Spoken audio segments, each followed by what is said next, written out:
is intended for mature audiences. The views and opinions expressed are those of the panelists and do not reflect in any way those of the podcast partners, sponsors, or affiliates. Enjoy. Hi, this is Michael Buffer, and you're listening to the voice of the people. Let's get ready for Boxing Voice. Hey, Daddy, this a dollar beat. ThaBoxingvoice.com. No matter what nobody say, man. Spirit, can't nobody fuck with me, man. You know, I can't be fucked with, you know. Dollar D Beyonce Productions. Whether you pay to see me win, or you pay to see me lose, you're gonna pay. Fuck it, the kids still gotta eat. I don't have to watch, you know, any footage of a fighter.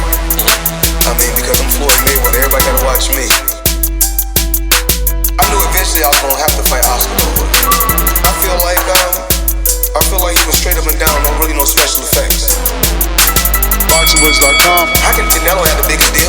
Your deal is for 300 million, and I made 350 million just in one fight. And you're fighting on the app. ThaBoxingvoice.com. I'm a king, okay? I eat a feast. Every time I eat a feast. And when I get up from the table, I don't give a fuck who get the leftovers. At the end of the day, follow my green print. Dollar D Beyonce Productions. ThaBoxingvoice.com. Ain't no other sight in the game to see the boxing voice. Good morning, TBV. What's up, ladies and gentlemen? Welcome back to another episode of the Boxing Voice Radio. I am your host, Nestor Gibbs, joined alongside absolutely no one, as Mike had to go to the doctors today. So I'm solo dolo, Scarface, no Manolo. It's just me and you, and we're here to discuss Deontay Wilder confirming the third fight with Tyson Fury, not only to Lance Pugmire of LA Times, but also to Kevin Iole. Then he went a step further and gave his reasons why he felt he lost the fight, and I quote, "He didn't hurt me at all, but the simple fact is that my uniform was way too heavy. For me, I was only able to put it on for the first time the night before, but I didn't think it was going to be that heavy. It weighed 40 pounds with the helmet and all the batteries. I wanted my tribute to be great for Black History Month. I wanted it to be good, and I guess I put that before anything." So he's saying to Lance Pugmire and to Kevin Iole, and he texts me, that the uniform was too heavy, and they had him standing around waiting to make this grand entrance into the ring for 15 minutes with the whole getup on, and he feels like you have, he's burnt his legs out just standing around waiting, then the ring walk in the ring.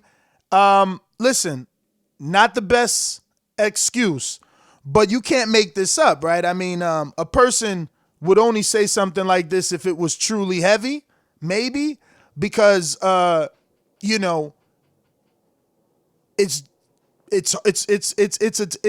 a tough excuse to swallow.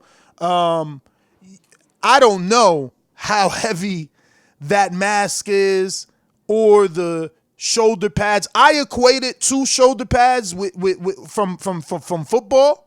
You know, it pretty much looks like some football shoulder pads, obviously a lot more dressed up, a lot more, bedazzled. If you've ever watched that commercial, obviously it has tons and tons or dozens and dozens of, rhinestones on it or whatever. I don't know the weight of it.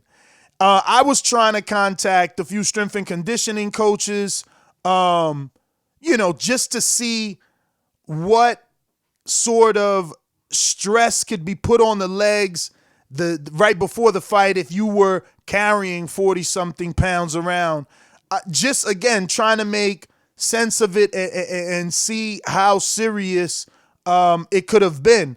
Again, because we heard him say he had a leg injury, and then he says, that the outfit was heavy. So it's definitely one or the other. We had plenty of people call into the show the night of or the night before after and basically say, look, something didn't look right. Did you see his back leg? I never went back and watched it. It's very difficult with the amount of shows that I do.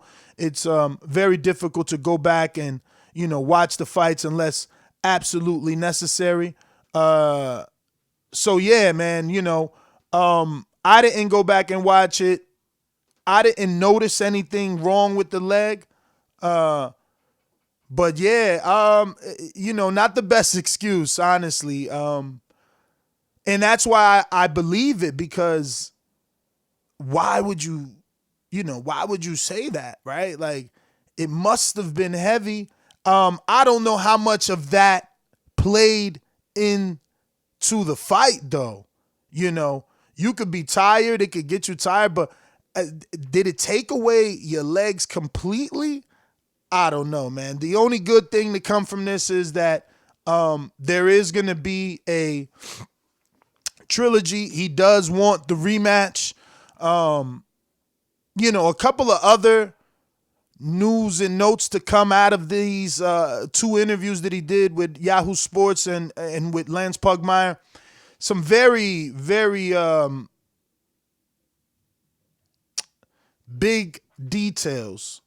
I think big enough for a completely separate show. Some of the things that might have been said, so we'll get into that. But former heavyweight world titleist Deontay Wilder told ESPN on Monday that he will definitely exercise his right to an immediate third fight with Tyson Fury. And I quote, "There was a lot of things that went wrong leading up to the fight in the last minute before the fight, but I accept full responsibility," Wilder said. "I paid a severe price because my legs were how they were because of my uniform. My uniform was way too heavy. It was 40 pounds. We had it on for like 10 to 15 minutes before we even walked out. Then put the helmet on. That's extra weight. Then the ring walk. Then going up the stairs. It was like a real workout for my legs. When I took it off, I knew immediately the game had changed." So, yeah, man, he feels that the added weight affected him. What's funny is, if you ever put on a weighted vest, I have one. I used to do pull-ups with it 2 years ago. I was big into calisthenics, trying to get my handstand and shit. And I worked out a lot with a weighted 40-pound vest, or it was either 45 or 50, 40, 55, whatever. One of those from 40 to 50. And when I would take it off, I would feel lighter. Boxers, Everlast sells one, and boxers work out with it so that when they take it off, they can have more speed. So I don't know. I don't know if obviously that only works when, you work out, then you come into the fight without putting the vest on. I don't know that it's going to assist you the same day. But the fact still remains, we gave a lot of shit to AJ for the dozens of excuses that came out of his camp. Yeah, we got to have that same energy with Wilder. This one is a bit out there. I'm not going to lie. It almost seems believable. I questioned it with all my close friends. I debated with Doomy. I debated with my own girl. Does it really weigh 45 pounds? 40? Because he told Lance Pugmire 45. If you go to Lance Pugmire's tweet, he's got 45 for Pugmire. ESPN and others, and Ioli, I think he told 40. So it's somewhere between 40 and 45. And this is my guy. This is my dude, right? So I'm thinking, like, giving benefit of the doubt. I'm like trying to figure out, is there any way that this helmet and these shoulder pads can weigh that much? You know what I mean? Don't know. Now, he paid $40,000 for the outfit. So I don't know that the dollars equate to the pounds, but $40,000, you can't just give me some regular football shoulder pads. I'm going to get out to the callers, but then I'll Google how much some football shoulder pads weigh, because, again, I just don't know how much of a part this played. But being as though that he's my friend, I'm trying to give benefit of the doubt. I want to Google what the weight of regular shoulder pads are. You know what I mean? I'm like just trying to see how much weight difference is it. Because the mass is front. It's not back. So it's not a complete mass. Like the crown is full. The mask is front only, back out. The pads, obviously, that's all the way around with the huge cape. I don't know, man. I don't know. It is definitely out there. You know what I mean? Like, if this wasn't coming from Wilder himself and credible sources like Ioli and ESPN and things of that nature, like, would we even believe this? Would we think that this was real? So, I get it. You know what I mean? And again, like I said, because he's my dude, I'm trying to search for the benefit of the doubt in this, because I know that he puts a lot of money into his outfits. You know what I mean? This is the most extensive outfit since the, inception of the mask. He used to just wear a gold front face mask. I think we've seen it in the Duopa fight and in the Spielka fight. And then that mask kept evolving. And now it is here. So what I told Doomy, because I'm, like 40 pounds is a lot for me. I believe 40 pounds is a lot. Like, do we believe that this outfit weighed 40? So the best way I could do it was like, divide it, right? Like, is there any fucking way that helmet could weigh 20 pounds? How much does a football helmet weigh? You know what I'm saying? So I don't know. I got to Google this stuff, and I didn't. You know what I mean? When this news broke last night, I was already out. So I didn't even think of these things, like Google a football helmet. Like, how much does a football helmet weigh? Just to see where's the truth lie in this statement, right? Like 45 pounds. Once I seen that, I'm like, that seems like a lot. You know what I mean? But I'm seeing helmets with face masks are 4 pounds for football. How much do football pad helmets weigh? 3 to 5 pounds. You know what I mean? So let me do shoulder pads. But let me get out to these callers, man. Look, all we could do is hope for the rematch, and hopefully, he rights these wrongs. And if not, it's gonna be a difficult pill to swallow with this excuse. Now you come into the ring, no shoulder pads and helmet. You have to put on a different performance, because what is it gonna be then?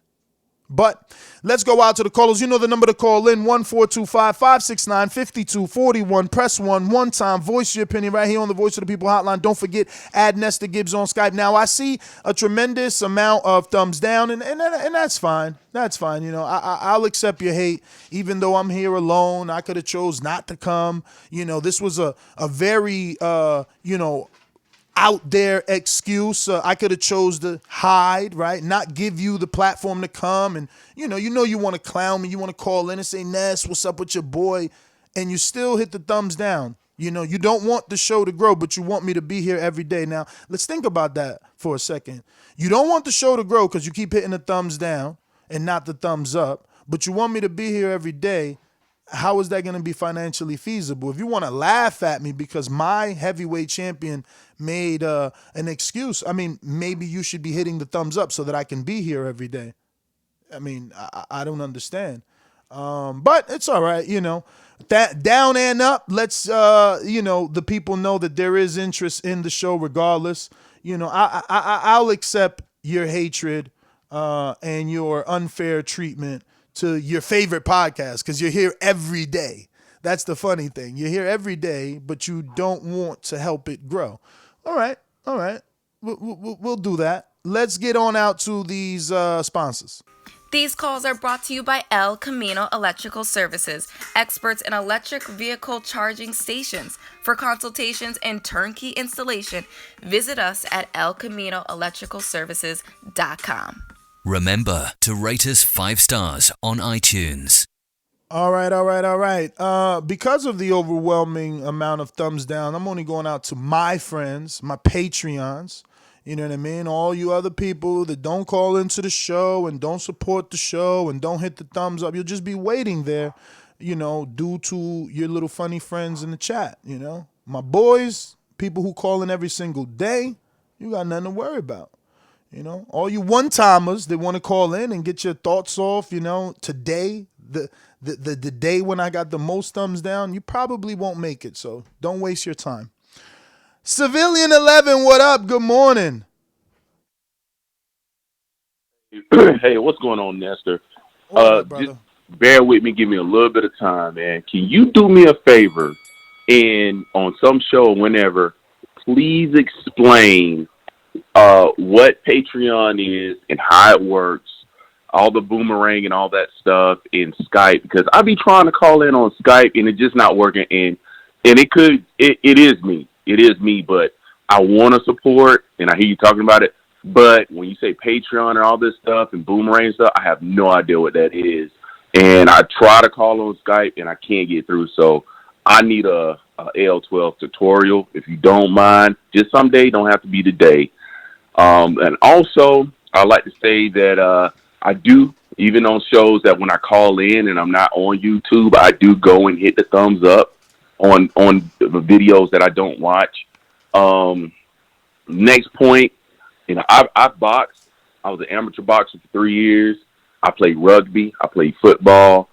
And to be honest with you, it's a major excuse from Wilder, but I'm not going to hold it against him because it was a big event. And if he did have 45 pounds on him, he could have been overwhelmed, hyped up, his adrenaline pumping.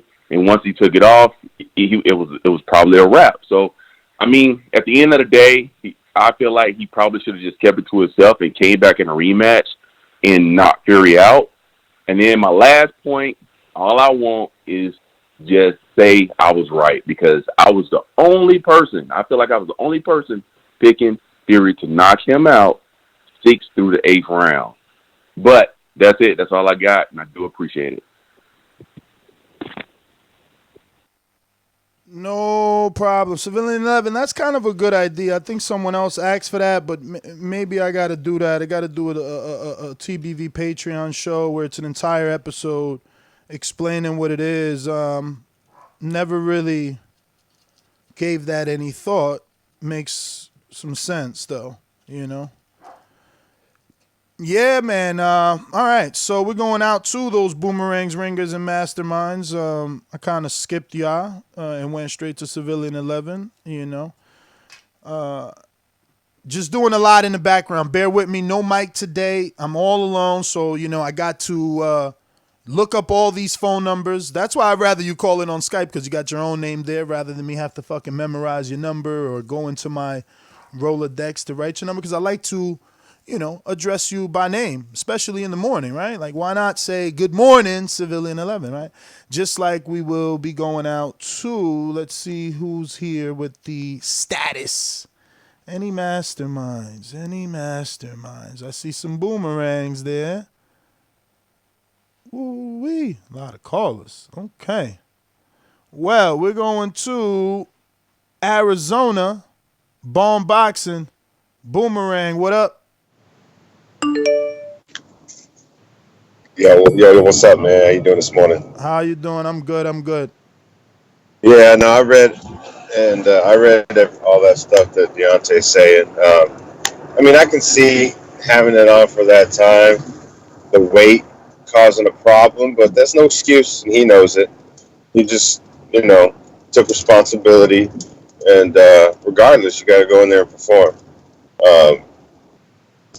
But, props to the man. He's all heart. He's going to come back for that rematch. and hopefully change some things up. I mean, that's probably for another show, but the news that broke, yeah, he should have probably, like Civilian Love and said, kept that to himself. But as far as those thumbs down, I saw a lot of deleted posts. So if y'all don't want to be deleted, act right. But still hit the thumbs up if you want to come in here and talk your, you know what I mean? All right, I'll get back at you.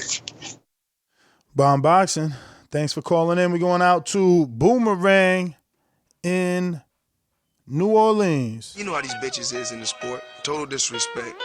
Kid has no class, no style at all. I'm a gorilla, I'm a dog. I'm a dog, I'm a gorilla. The smartest thing you can do is to stay away from Derek. It can't be the boogeyman if I'm chasing. You want to bet? You can bet 100,000 on that. Let's bet $1 million. Easy. Let's bet $1 million. Yo, what's up, Ness? What up, what up, what up? How my background? You good. Okay, what's the question proposed about the 40-pound suit, and do we believe it? Like, what's Yeah, I just got on. Yeah, man. Do you believe the excuse? Do you think it's just an excuse? Do you think, what do you think, man? What did you think when you seen that he said, yo, my legs was gone because I had a 40-pound suit on? No. I just, in all respect to the champ, I just think they was unprepared. I think they were searching for stuff, looking for reasons. Like, you know how when something go wrong, you start saying, man, that suit was a little heavier than what I thought it was. Then you start pinpointing stuff and just saying, like, this could have been it, this could have been that. Like, a lot of stuff just went wrong. Even in the corner, you can see how unprepared they were for some of his injuries and stuff. What he needed to do is, like Rod told me and put an article out saying he needed to focus on making corrections in his for his camp and the people who's training him, not getting rid of Mark Breland. I don't agree with that if he's going to do that. And also just strengthening himself and working on his body and get ready for the type of fighter Tyson Fury. He never been in a ring with a guy that proposed that type of size advantage or just that weight advantage. Even though he's been in the ring with bigger guys, Fury just a bigger, taller, bigger. Cut it. Hell yeah, man. That was one of the things I said. As soon as I started watching that fight on my lot, I'm like, damn, Fury's big as hell. And you can hear that immediately. I'm like, whoa, Wilder looks so thin next to this dude. That weight definitely played a part, man. From the absorption of punches to the leaning on Wilder and draining him. We're going to Troy, Boomerang, Baltimore. Wake up. Sir, you know what? I don't want to hear any excuses about the suit. First it was, Fury being, a bully and he was bigger than him. Honestly, Fury hasn't changed since the last fight. He's the same size. He just added a few more pounds. I don't want to hear that. And as far as the suit, how come you didn't check on all that before you put it on? So I don't want to hear that, man. The only problem that Wilder has is that he never focused on the fundamentals. That's his real problem. You even said it on your own show. Oh, well, Wilder's going to change boxing because he don't need to run. He don't need to jump rope and do a lot of the other stuff that these old school boxers used to do. Really? Okay, see how that turned out for you, right? Every boxer needs the fundamentals. If he knew anything, all he had to do was drop his shoulders when Tyson leaned on him, turn and punch Tyson in the body. If he knew anything, all he had to do when Tyson was making him go backwards was pivot, move back instead of just moving back all the time. He didn't know any of that stuff. None of it. All right. Thank you, Troy, Baltimore, Boomerang, UK. The only UK Boomerang out there supporting, man, to this day. He's been supporting for about 3 years. When AJ got his ass kicked, he still was here. And when Wilder got his ass kicked, he's definitely here to rub it in. To this day. Sing along if you know the words. Come on.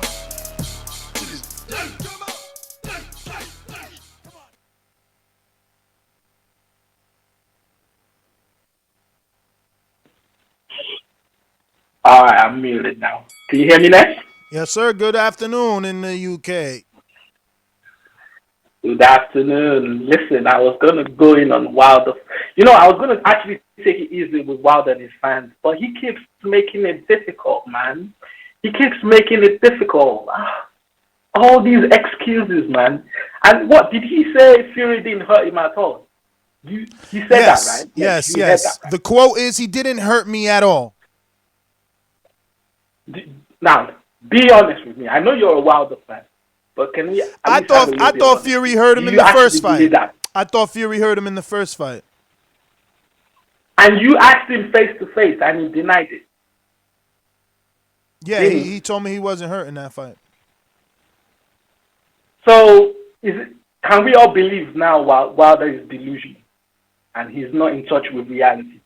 I mean, you haven't fought. You didn't fight Fury. You didn't weigh the helmet. You didn't wear the helmet and the shoulder pads. You didn't wait 15 minutes. So you don't know. You know what I mean? Okay, you know what? Just give me my boomerang because I'm actually at work, so I'm just going to use all my time now. That's okay. You're already working into that. You got 49 seconds left on the second part. Okay, cool. So I don't need to fight to know when someone is out of touch with reality. And the truth is, if you don't learn from your mistakes, if you keep deceiving yourself, he's going to lose the third match. And he might not just lose the match alone. He could lose his life in the ring. He could lose a lot more. Someone needs to speak to him. Someone who's actually honest needs to talk to Wilder. I mean, the delusion is getting crazy. It's getting crazier. But listen, I'm just here, clown. I'm just here. Cut it. Coyote, thanks for calling in. We going out to Boomerang in Texas. JD, motherfucker. There's a lot of things I like to move, so just try to get on my game. I don't know why they gonna call me, but I'm a 54-pounder. But I have a brother that's at 160. Yo, I pretty much, man. I agree with pretty much everybody. I would like, if let's say it was the suit, keep that to yourself and correct that the next time out. Cause man, that comes off as horrible. I agree with, I think that was Troy, man. Like, man, put that thing on before you before you come out. Know how much it weighs before you buy it. You know what I'm saying? I don't know. Just keep that kind of excuse to yourself. But as far as the fight goes, I mean. But wait a minute. But wait a minute. You want him to keep it to himself. That's cool. Fair play. You're entitled to that opinion. Now, answer the question. Is it realistic? Do you think that it's possible that if he weighed 40 pounds, if the outfit weighed 40 pounds, it could have done anything to his legs? You were a professional fighter at one point. You tell me. If you put on a 45-pound costume and you're weighing 50, I'm asking you.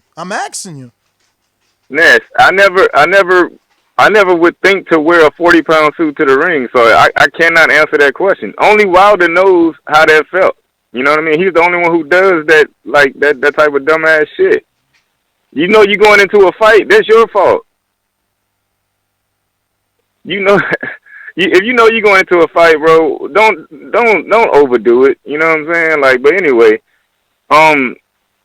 yeah, as far as the fight goes, man, listen, we think. Cut it. Lucky thing you a Boomerang, champ. You're going to get to finish that thought. Let's see. So we got our ringers up. Where my Rails and my Steves and, of the world. Where are they? Looking. That's not Steve. What about over here? What do we got? Where's Josh at? Josh, you there? Don't see Josh. All right. Let's take it from the top then.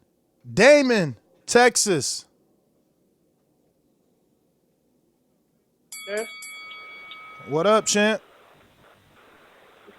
Check it out, man. I played collegiate basketball, and in practice, when we have leg day, I mean, you can go down to the weight room, do a couple lunges, and you go up to the court, man, and your legs feel like noodles.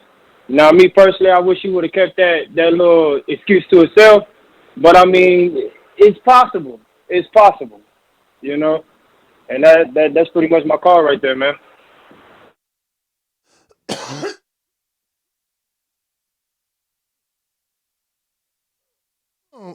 Oh, yes. Good morning.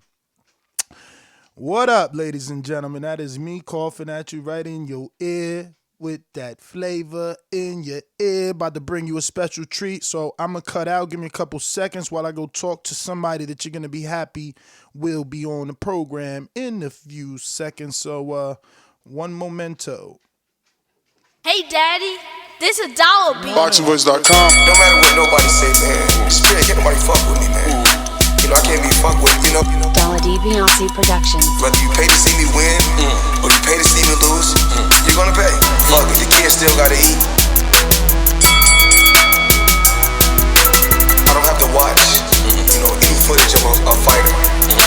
I mean, because I'm Floyd Mayweather, everybody gotta watch me. All right. I knew eventually I was gonna have to fight Oscar.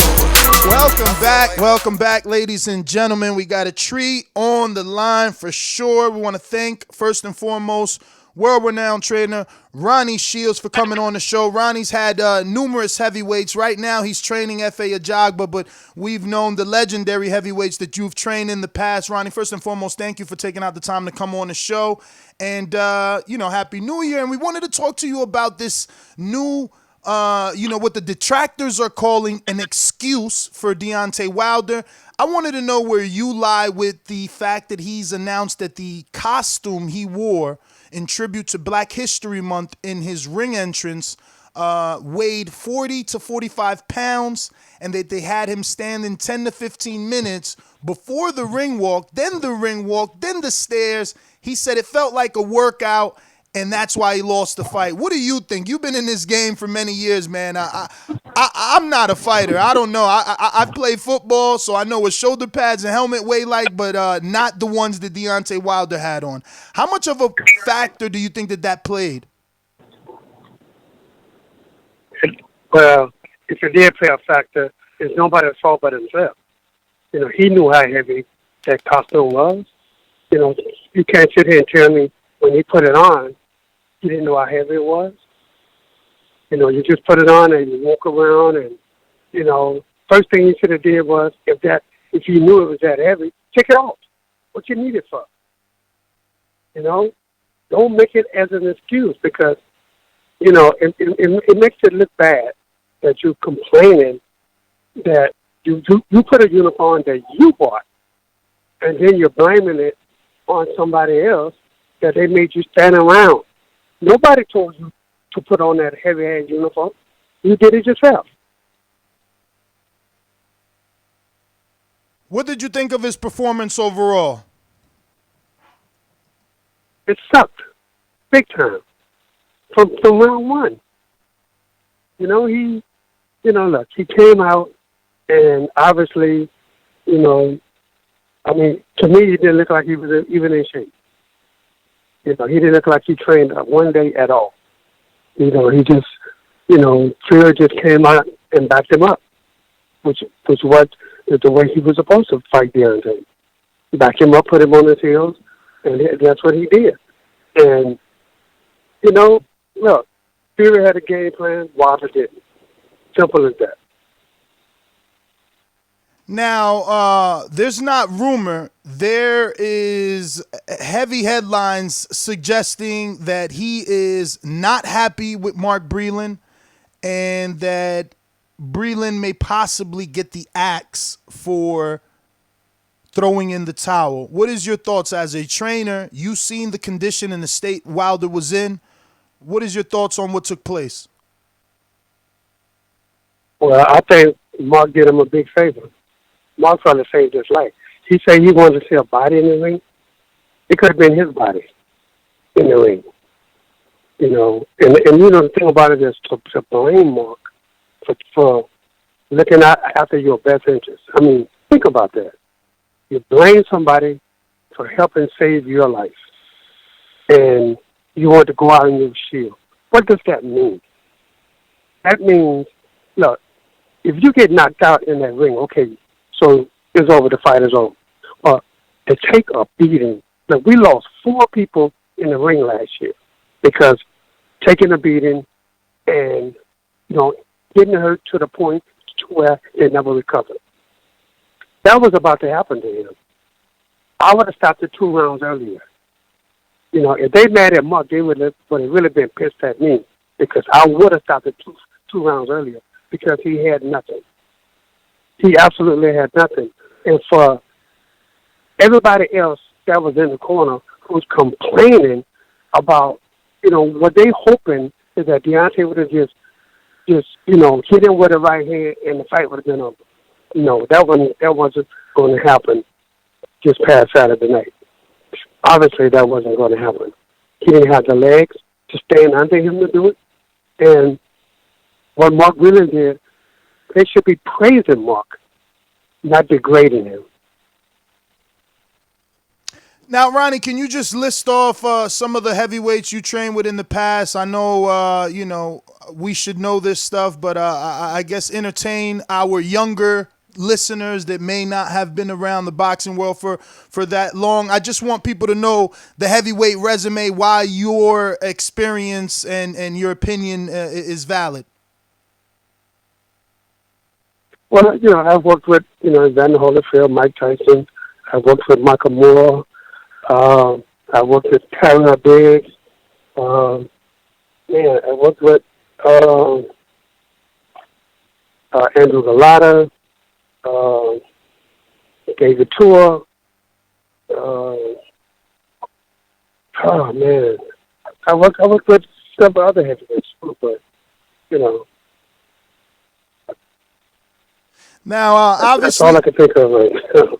Obviously, after listing those excellent names, the rumor is out, or rather, not rumor. He told Kevin Iole and others, Dan Rayfield, that he's not pleased with what Breland did.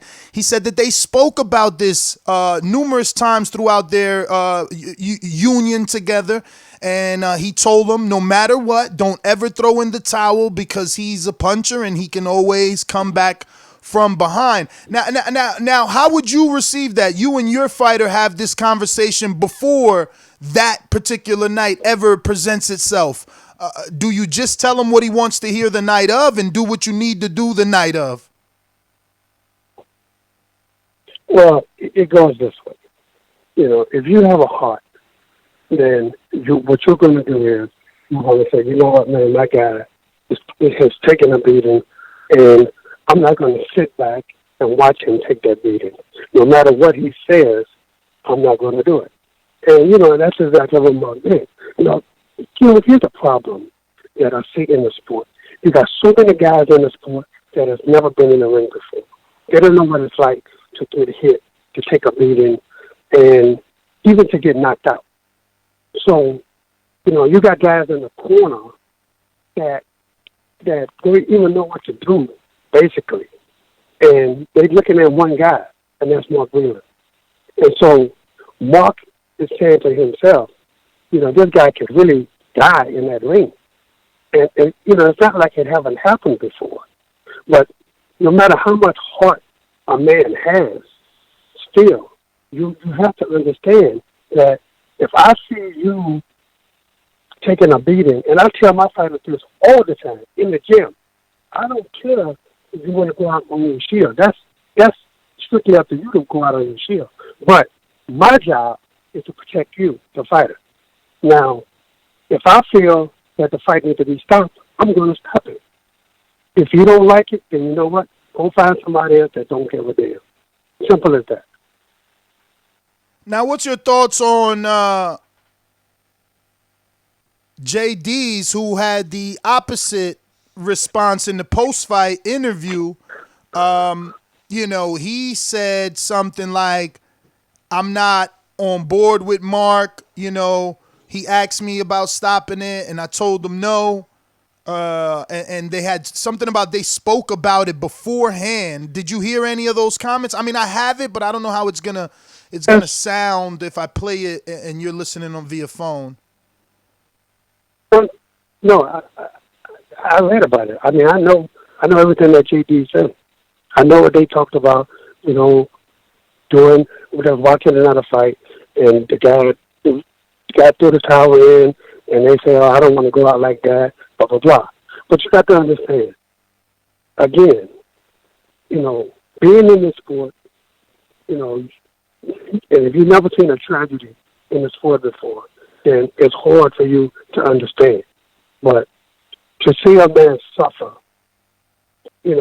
by taking a beating, it's, you don't want to see that if you have a heart. If you just do things for the money, then maybe you don't have a heart. But, Deontay didn't have nothing. He had nothing. He had no legs. He didn't have legs to stand on. How is he going to look the right hand to knock Tyson Fury out when he had nothing? He didn't have anything. He was tired. His legs was gone. This man had nothing. He could knock me out at that point. So, Mark Whelan did a humane thing. He saved Deontay from going to the hospital. And, but as a matter of fact, though, speaking of JD, I mean, I know JD personally. JD, I think he's a good person. What happens is too many times these guys, a guy like Deontay goes in and he gets a knockout. Okay, that's fine. He may be behind on the scorecard, but he's never taken a beating the way he was taking a beating in fights. And that's the difference. And he brought up Luis Ortiz. Okay, yeah, when the first fight with Luis Ortiz, Walter was behind. He came back and he knocked him out. But understand, he wasn't taking a beating like he was taking a beating against Tyson Fury. And Tyson Fury, he was just consistently throwing punches, and Deontay won.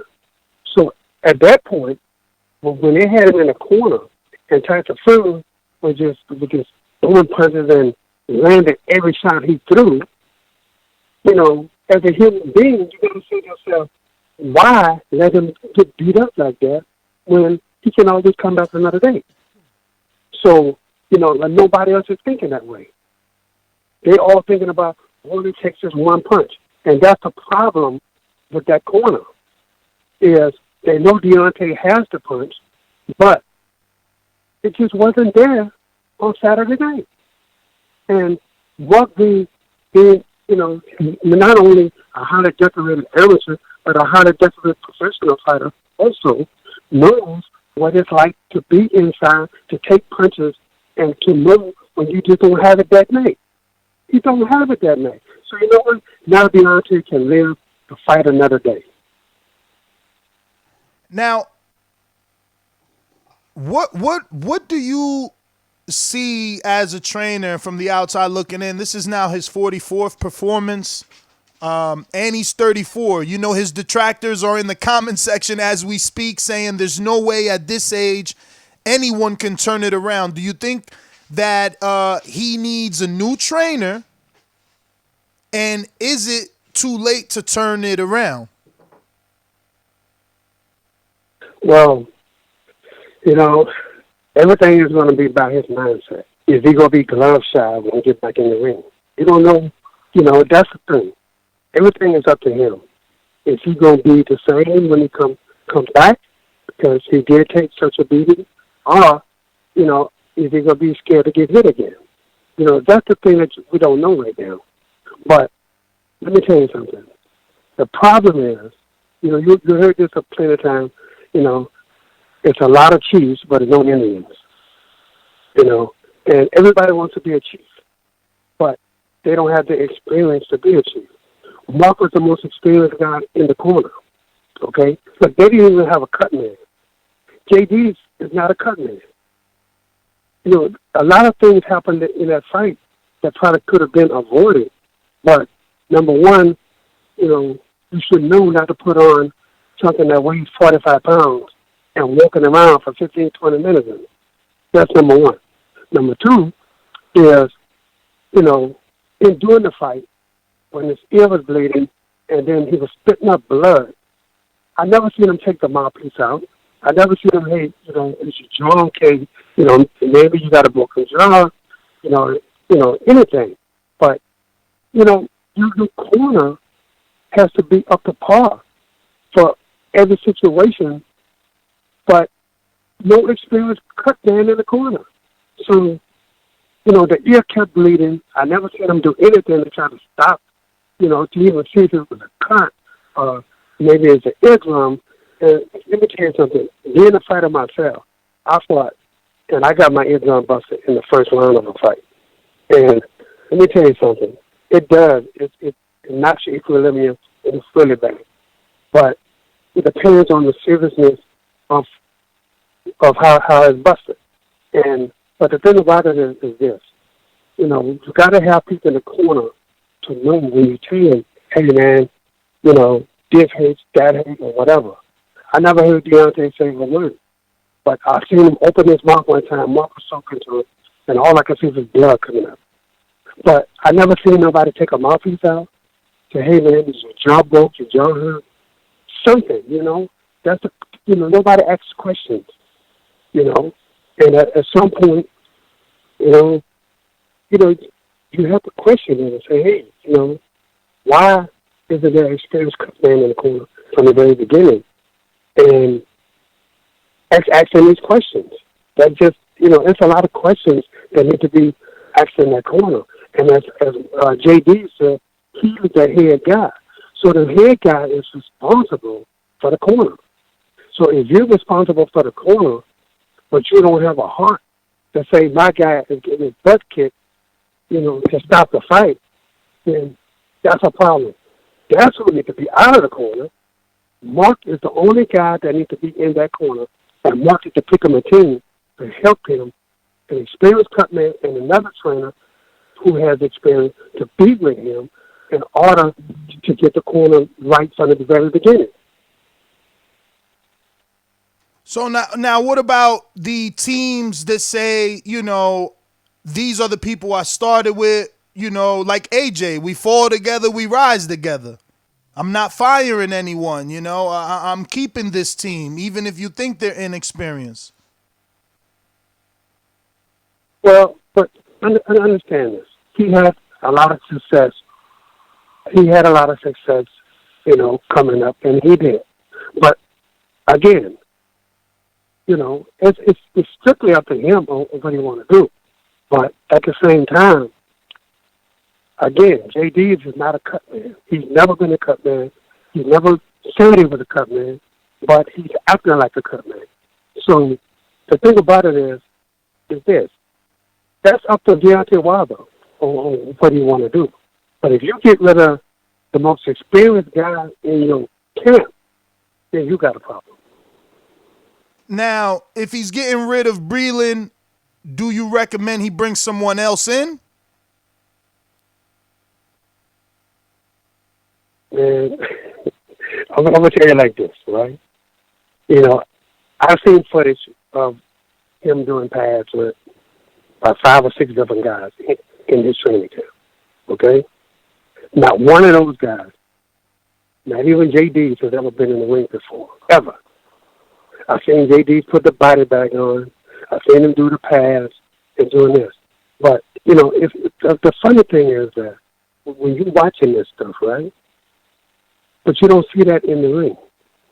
All the stuff that, people, it's for show. It's what it is that I work with Deontay. I'm one of his trainers. And I've seen 5 different guys do hand pads and body bag with him. But at the same time, when they get in the ring, how many body shots did you see him throw? How many things did you see him set up to, He threw a lot of lead jabs to the body, but then I watch him. Yeah, a lot of lead jabs to the body. Did you see him throw a lead jabs on the body bag? Nah, I never seen. I mean, he doesn't do. How many times you seen him throw? Okay. Huh? He don't. You don't really see video of him doing the body bag like that. I got a video of him doing the body bag, and I think maybe somebody else, but it's not much. Like the bag, the heavy bag. You do the body bag a lot with JD. No. I meant to say the heavy bag. I'm talking about the body bag in the ring. I'm talking about in the ring. Okay. In the ring when JD's put the thing on, and he bragging. Oh yeah, he hit me the low, and man, I couldn't wait for 2 days or whatever. How many body shots did you see Deontay throw?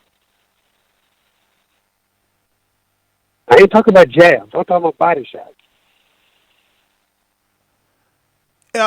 You mean in the fight? I mean, I seen like one right hand to the body. Yeah, in the fight. But that's not what the body bag is for. To throw right hands to the body. It's to throw body shots. And what I'm saying is, it's all for show. They just want to be a part of the team and do this and do that. But when you're putting together a game plan, everything that you do in training, you have to try it in the ring. And he did none of that. Everything I've seen him do in training, I didn't see anything in the ring the same way. I mean, that's the purpose of training, right? Definitely. So, I mean, you didn't answer the question. Are you saying that he won't bring someone else in if he gets rid of Breland, or are you saying he should? You're saying, saying it's too late to learn? Yeah, I mean, if he fired Mark Breland, he better bring in somebody who knows what they're doing. Simple as that. He better bring somebody that knows what they're doing. Outside looking in, who would you recommend if not yourself? Who would you recommend? Who do you think fits his style of fight? I mean, it's too late to go to the crunk, right? He's a puncher. It's too late to go to the crunk now. Yeah, I don't know, man. I don't know. That's something I haven't ever thought about. Who can help him at this stage of his career? But again, you don't know what he's going to be like now. And let me tell you something. The worst thing is right now is that he can get he can enforce his rematch clause, especially if he files more. If he doesn't bring anybody in, if he does bring in somebody in, then you want to put that pressure on somebody, and nobody knows how he's going to react now that he got stopped, and then just a loss by itself. So that's going to be a tough task if he does bring somebody else in. It's going to be tough for them coming in because he's looking for a miracle. So you're saying you would recommend against taking the immediate rematch that is being talked about, because he's already confirmed. Absolutely. He's already confirmed he's taking it. His manager's already contacted Frank Warren and said they're taking it. You're saying don't take it. I'm saying don't take it. Now, can you elaborate? He doesn't need it right now. Well, look, it's simple as this, right? You don't know what he's going to be like coming back. Nobody knows what it's going to be like for him to come back. Because when you, as a fighter, and you get in there, you don't know if it's going to be glove shy. If you don't know, right now in his head, all he's thinking about is I lost. But you really don't know how much damage he actually really took until he gets back in the ring. And he shouldn't even be thinking about getting back in the ring right now because of how he got beat. He took a lot of punishment. He did. He took a lot of punishment.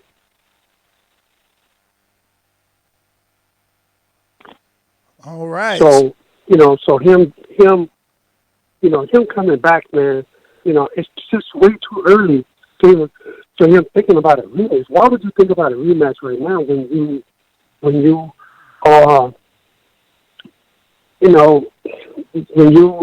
Well, let me spice this up a little bit. I need to hear. Okay. I need to hear what is the difference in Ronnie Shields' mind between the AJ losing to Ruiz loss and the Wilder losing to Fury loss. They both sustained punishment.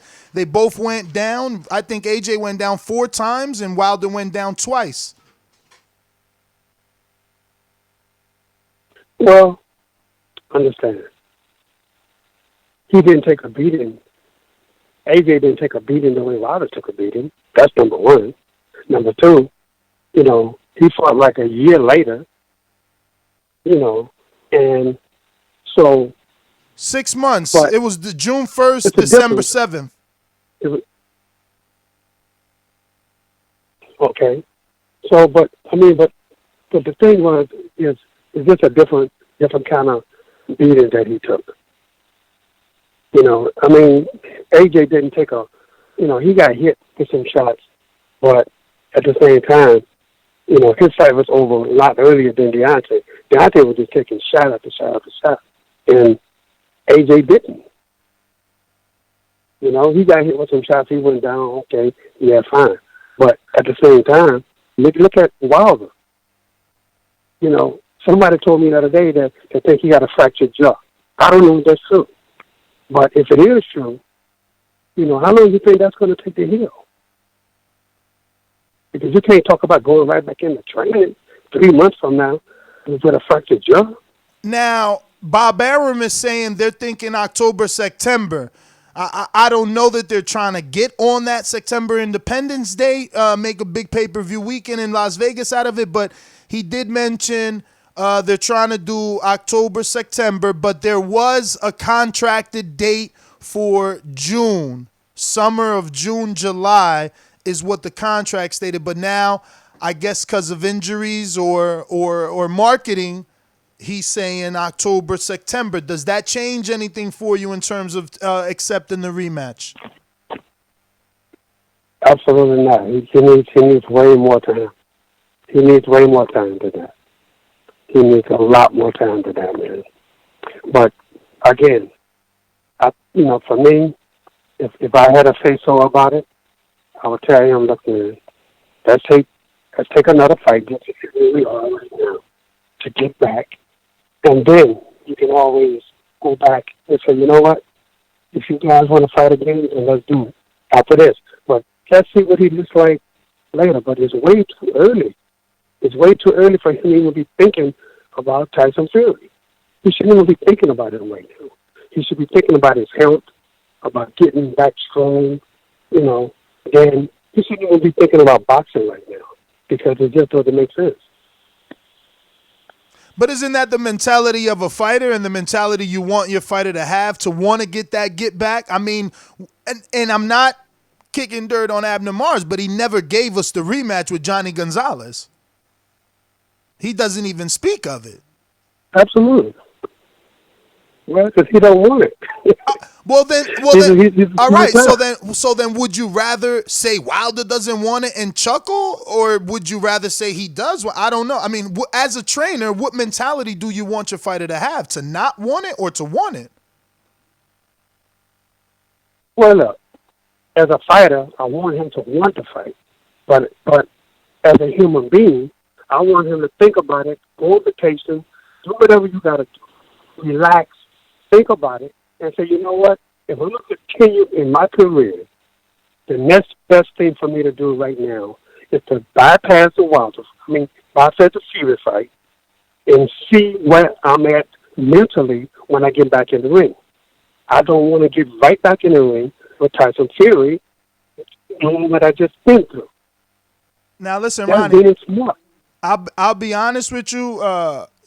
Most of my listeners know that's exactly what I want. My advice to AJ was rebuild. He could have done a David Allen, David Price in 2002 and came back after that Andy Ruiz loss, because I seen the way Andy beat him. I thought, Andy beats him 10 times out of 10 the way that he did it. I wasn't expecting AJ to, dance around the ring. So for Wilder, I think the same, don't go right into it and rebuild. But both of these men, had a different opinion of that. And obviously AJ chose to go directly into it. And it sounds like Wilder's going to choose to go directly into it. Now, as far as vacation, he is going to Africa, I think for a month. I'm not sure when he leaves, but he will be in Africa. So do you think that his mind changes while on such a long vacation? Absolutely. I think his mind is going to change. And but here's the thing. The difference is Tyson Fury is not in the Ruiz. That's two different fighters, two different everything. And, AJ, to me, if he'd have just boxed from the very beginning, like he did in the first couple of rounds, he would have beat Ruiz. He wouldn't have got knocked out. But he was just so honed in on trying to knock in Ruiz out that he ran into punches himself. But that's why you see the second fight, he boxed more. He didn't sit there and try to stand and go toe-to-toe with him. He boxed. So that's the difference. What can Wilder do different in the second fight that he did in the first fight? I mean, I just don't understand the difference. Everything depends on the opponent. And Tyson Fury is not in Ruiz. He's a big guy. He knows how to lean on you. And, and that's what he was doing with Wilder. He was leaning on him. He was making Wilder. He made Wilder extra time. He claimed he was trying to go in there. Don't make excuses, You did what you did, and it is what it is. But at the same time, they was outsmarted in the fight. Simple as that. Tyson Fury, he came in 273. Wilder came in 231. Why? Why would you come in bigger because the other guy's bigger? Doesn't make sense. You lose your speed. You don't lose power because you lose your speed. And that's what he did. He had no foot movement. He had nothing. He was flat-footed, and you can't fight a big guy with experience like Tyson Fury and be flat-footed. Simple as that. You still ain't give us a recommendation on who he should go with. I mean, I don't know who we should go with. I really and truly don't know who we should go with. Would you be interested in taking on the Dazn? Or is it a conflict of interest because of FA? No, it's not a conflict of interest because of FA. They have the same manager. But at the same time, I know what goes on there, and I wouldn't want to be a part of it. Simple as that. You said what? I ain't hear you. You broke up. I don't want to be a part of it. I wouldn't want to be a part of that camp. Too many guys. Too many guys giving too many instructions. Too many guys who don't know what they're talking about. Look, you got to have somebody there to be a leader. And you can't be a leader there if you got a guy like JD telling you he's the head guy, he makes all the decisions, and this and all that kind of stuff. There's no way where I can be a part of that. So you wouldn't even put stipulations. You wouldn't even say, listen, if they want me in there, I got to be the head coach and JD's got to be the manager. Absolutely. He would have to get out the corner and get a real cut man. Get you a real cut man. Now, what about is that the only person that needs to get out the corner? Are you good with everything else? With any seconds that Wilder may choose? Everybody else got to get out the corner. Everybody else got to get out the corner. Everybody. I think you have to. I think you need an experienced corner, man. I really do. I think. Look, I don't even know those other guys. I've never seen these guys before in my life. I don't know who they are. But I know they never been in the ring before. I know that much. And if something is happening in the ring, right? I need to turn to my assistant and say, give me some advice, man. Tell me, we've been in camp together. Am I missing something? Mark, who's Mark going to turn to? Mark had nobody to turn to. Except he's hearing, don't throw in the towel. Don't stop the fight. What kind of, that's not helping him out. Give him some instructions. Tell him, look, man, we need to change. We need to switch doing this. We need to switch doing that. But the thing about it is, this is something that you have to work on in the gym. If it's not going our way this way, then we have to make some adjustments. He didn't see no adjustments because nobody told him about adjustments, and he couldn't do the adjustment because he had no legs. He had man working. All right. Woo! I wasn't expecting all this. You definitely turned it up for the people. I mean, this went from like 1,000 to 1,400 real quick on the live. People definitely are into what it is you're saying. Listen, is that we were let down in a bit. You know, the celebrities of America are coming out and they feel a bit disappointed. You know, we wanted him to get that win. Yes, man. I mean, look, I was pulling for Deontay, but at the same time, so don't point fingers when you lose. You can't point fingers. You know, you for the win of the team and lose of the team. But, you know, don't blame somebody for having your back. You know? That's like, you know, that's like saying, okay, I see you drowning. I'm not going to dive in and help you. You want to go out on your shield. What kind of mess is that? I'm watching you drown, but I'm not going to jump in and help you and save you and give you mouth to mouth to help you to breathe again. That's what it amounts to. That's what Mark did. Mark walked through my lifeline, and he didn't want it. So you don't want him to go. You don't want him to go into the Fury fight. Who should he fight next, in your opinion? Like what level of fighter? Because I mean, hold on. But what do you mean? You want him to take the rest of the year off? He does. He needs to take the rest of the year off. Holy he needs to take the rest of it and get his thoughts together. Get his mind together. Ronnie. Look, listen, man. This is professional boxing. This is professional boxing. But I tell you like this. Here's what he needs to do. Here's what he needs to do. He needs to go see a neurologist, right? That's number one. Number two, you know, see what he feels like when he comes back from Africa. You know, he needs to go to Africa, have a great time, not even think about boxing, think about nothing. Clear his mind completely. When he comes back, then sit down and talk to him and see what he says then. You know, and then if he has any thoughts of saying, I want to immediate rematch, then that's when you got to say, hey, man, if you care about somebody, you know, you have to explain to them why they shouldn't do certain things.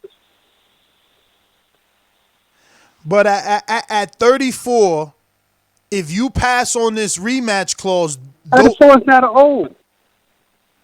But the belts are all in the UK. Life moves on. So you think he's going to come back and win right away? No, it's not going to happen. Damn, man. You know, it's just hard for me to swallow, right? Even though I was the same guy recommending the same, I was the same guy recommending the same thing for AJ, and I've already recommended it for Wilder, but to hear it from an experienced trainer, it's like, damn, so there is no, like, silver lining. There's no way an elite level trainer could come in and fine-tune him? You know, the thing about it is you got to see what you have to fine-tune first. You don't know what his mind is going to be like. You know, as a fighter, of course, you know, let me tell you something. A fighter never wants to say he can't do something. But on the outside looking in, you have to know what's best for him. And right now, really and truly, none of us knows what's best for him right now because we don't know what his mindset is going to be like in a month. Say, when he leaves and we come back off of vacation and you sit down and you talk to him and he goes back, he's going to play that fight over in his head over and over and over. And always in his head, I still got that one punch. You know, the thing about it is you can't go in a fight thinking about one punch. You got to think about everything. You can't just think about, I got the one punch. But at the same time, getting hit the way he was getting hit. And, you know, look, I know that wasn't the best Deontay Wilder we've ever seen. It wasn't. But at the same time, It happens. This is the sport of boxing. You know, you win some, you lose some. It's how you come back from it. But going back right back in with that same guy, which, you know, you didn't have an answer for the first fight. You know, the first fight people thought he lost. You know, and, you know, to me it was a close fight, the first fight. You know, a draw because of the 2 knockdowns. It's the only thing that made it a draw. But still, Tyson Fury is the kind of guy that has his number, especially now. Tyson Fury has his number. So you need to just sit back, let Tyson Fury get confident and all this stuff, then come back later and say, you know what, now I'm ready. You know, you got to get yourself back together. The way you came up and got to the point to where you are, you got to get that back. And you're not going to get that back in the rematch right away with a guy who just beat you the way he beat you. It's a different thing. Your mindset has to be right. And we don't know what his mindset is right now. So after he go on vacation and come back, then we can say, okay, tell me, think about it. Let's look at the fight together. Let's see everything that we possibly did wrong that we could correct. But, you know, if he does file market, then you go and he does bring in somebody else, a new trainer, what do you think a new trainer is going to do? And say, well, Deontay, you know, you got to be straight up with him. You can't just lie to him because you want a job. You know, if you care about him being champion again, then you have to tell him, you know, everything that's right. You can't just come in and lie to him and say, I think you could have did this or did that, when you know he didn't have it. In that fight, he didn't have it. You know, it was you know, he lost it right from the very beginning. When he walked in that ring, he couldn't win. Simple as that. You still ain't give me a recommendation for who to tune up with. Yeah, because you said he needs a tune-up.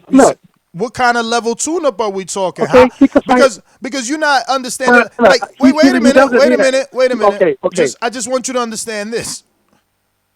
Depending what these pay-per-view buys, I mean, they're both already guaranteed to make over $25 million plus. But depending on the pay-per-view buys, Fury has a 70-30 split with Top Rank, so he's likely, if this does do the $2 million Bob is saying, he's likely to get over $50 million because he got a 70-30 with Top Rank. But you know, Wilder is with Heyman, so there's likely a 90-10 split, so he's likely to get over $50 million as well, a lot more. Like, why the hell would you go into a tune-up fight when you're making all those million? Like, it's hard to go backwards in terms of paycheck, no? I mean, you're the fighter, not me. You were a fighter. You were a trainer. Now you're talking about money. But money's always a factor. That's what I'm telling you. If you let this rematch clause go, you have no ties to the belt as well. Yeah, I mean, absolutely you don't have ties to the belt. But, again, you don't know how much damage was done to Deontay. So if you want to say, okay, let's go in, let's just take this fight, and we know we can't win, but take this fight for the money, then, you know, then you're cheating yourself, you're cheating boxing, you're cheating the fans, you're cheating everybody if you don't have anything left after this fight. So this is why I say, listen, especially if you're going to bring in a new trainer.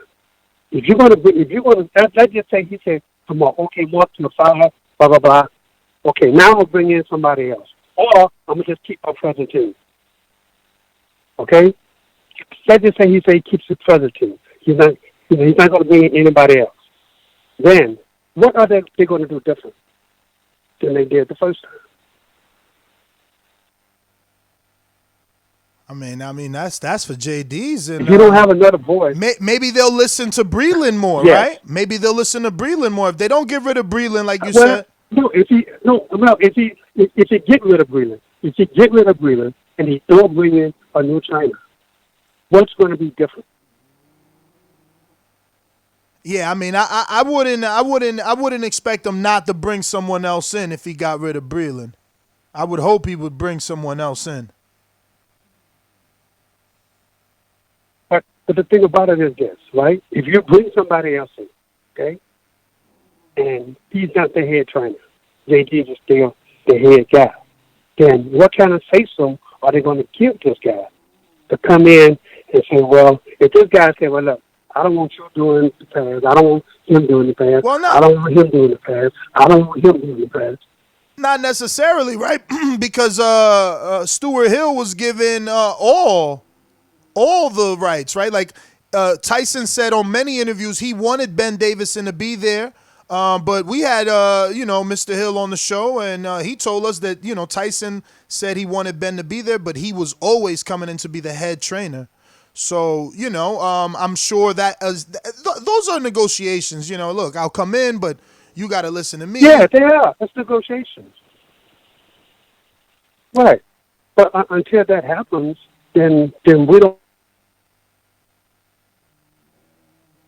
Oh, shit. Did we lose you?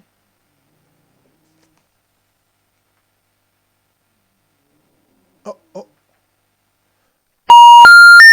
Hold on a minute, Ronnie. Looks like we lost you. Let me reconnect you.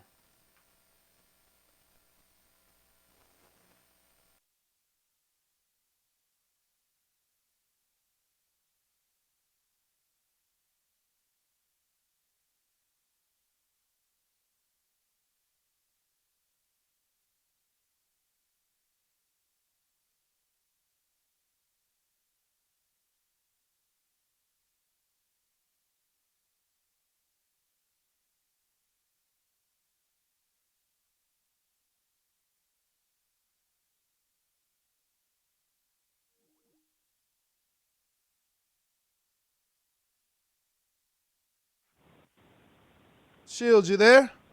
Yes, I am. Yeah, sorry about that. We lost you for a minute.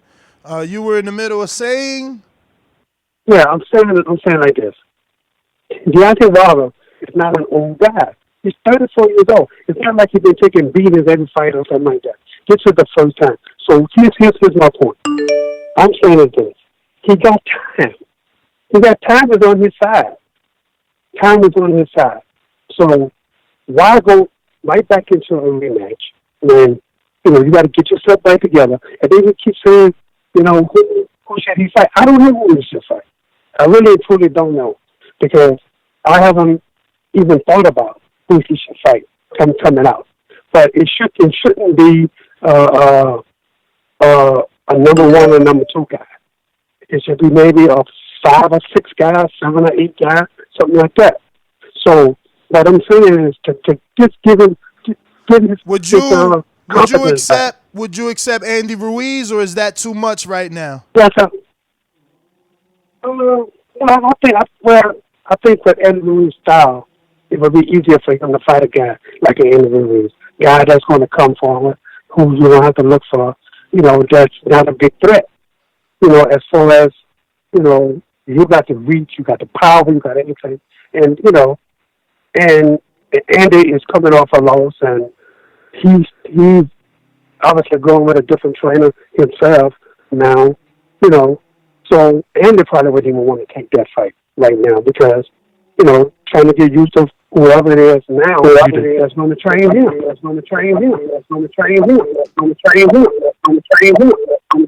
So I don't know. Sorry about that. I don't know. No, that's okay. But, I mean, it's a situation, man, where you have to sit down with the fighter, and you got to, everybody got to have a point. Do you just go for the money and say, you know what, call it a career, or do you say, you know what, I want to get back on top and be the man on top. The smart decision for me, to say, you know what, let's take another fight and then go back and get Tyson Fury. He ain't going nowhere. Tyson Fury's going to be there. He's not going nowhere. Now what? Same way when wait, Fury's hold already saying retirement. Man, he ain't. There's too much money out there for him to say retirement. Too much money for him to say retirement right now. way too much money. But the same with Fury. After he fought Wilder, what did he do? He took a couple easier fights, right? Then he came back and got Wilder again. So he's smart. That was smart for him to do that. Now, Wilder should think about it. Hey, Fury did it. Why can't I just go take a couple fights, or one fight at least, and say, now we come back and we fight. Fury did it. Why can't he do it? Nah, hey, I'm with it. I'm telling you, I'm with it. I've been saying it, but the thing is that, these guys, the pride and ego is in the way, so they don't make and the money, you let go of that. You let go of that. It. But still, Fury had a fight in between there, right? Why can't Wilder do it? Fury had a fight because, why? Because he got with top rank after that? Yeah. And then now he couldn't take a fight because he decided to go with top rank?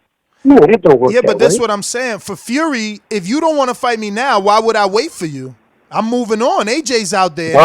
Wilder waited for him. Yeah, but it's different. Wilder. No, it's not different. How is it different? Because the world.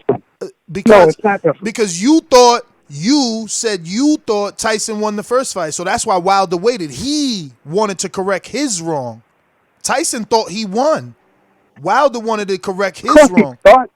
He thought he won, but still, Fury did not want. He didn't want the rematch right away. He did. Look. This is why you have people with you. Bob Armour told them, look, we're gonna take a fight, and then we're gonna get Wilder. So why can't they say, hey, let's take a fight, see where we are, until we come back. Fury ain't going anywhere. Fury talking all that mess about he's going to retire and all that stuff. He ain't going to retire. There's too much money out there for him to retire. And you know what? Deontay Wilder is the only guy he can make money with. I mean, AJ's there, brother. Unification for Undisputed. AJ ain't going to fight him. What you mean? What you mean, AJ? You don't think that. What you mean AJ ain't going to fight him? He ain't going to fight him right now. You think AJ is going to fight Tyson Fury? I mean, absolutely not. That's what they out here saying. That's what they out here saying. Yes. They can say anything they want to say, but ain't no papers being signed. Nah, you right. Ain't no papers being signed. So listen, before I let you go, we got to switch subjects to Jamal Charlo. What's going on with the Eubank fight? What direction are we going with Charlo, man? What's going on? Well, Jamal just got back in the gym yesterday, so we're looking to fight sometime in May. Don't know.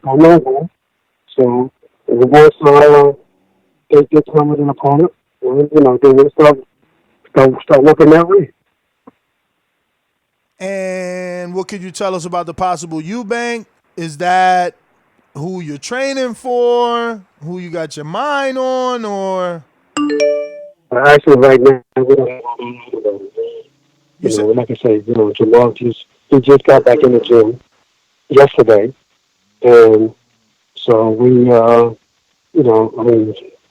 until they give me names to who to look for, then, I don't know. They'll be calling some names, and then we'll work from there. But right now, we don't have a name.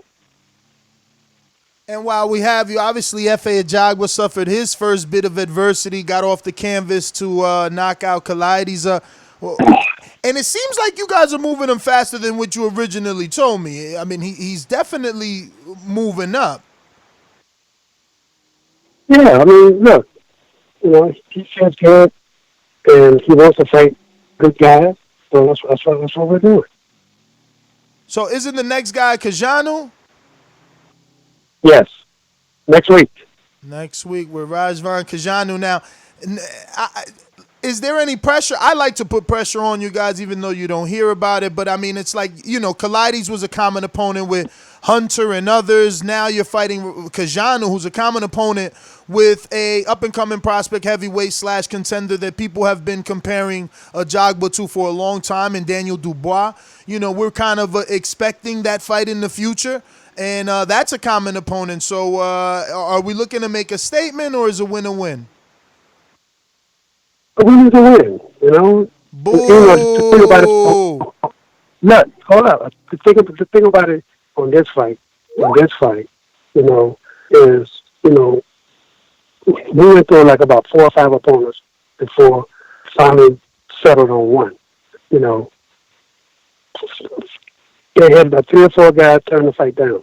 So, you know, and you had about 2 guys Drop them overpriced names. themselves. Drop them names. Who overpriced? Nah, I ain't dropping no names. Who overpriced? I'm not doing that. I mean, I'm not doing it. Rhymes with what? Ortiz? No.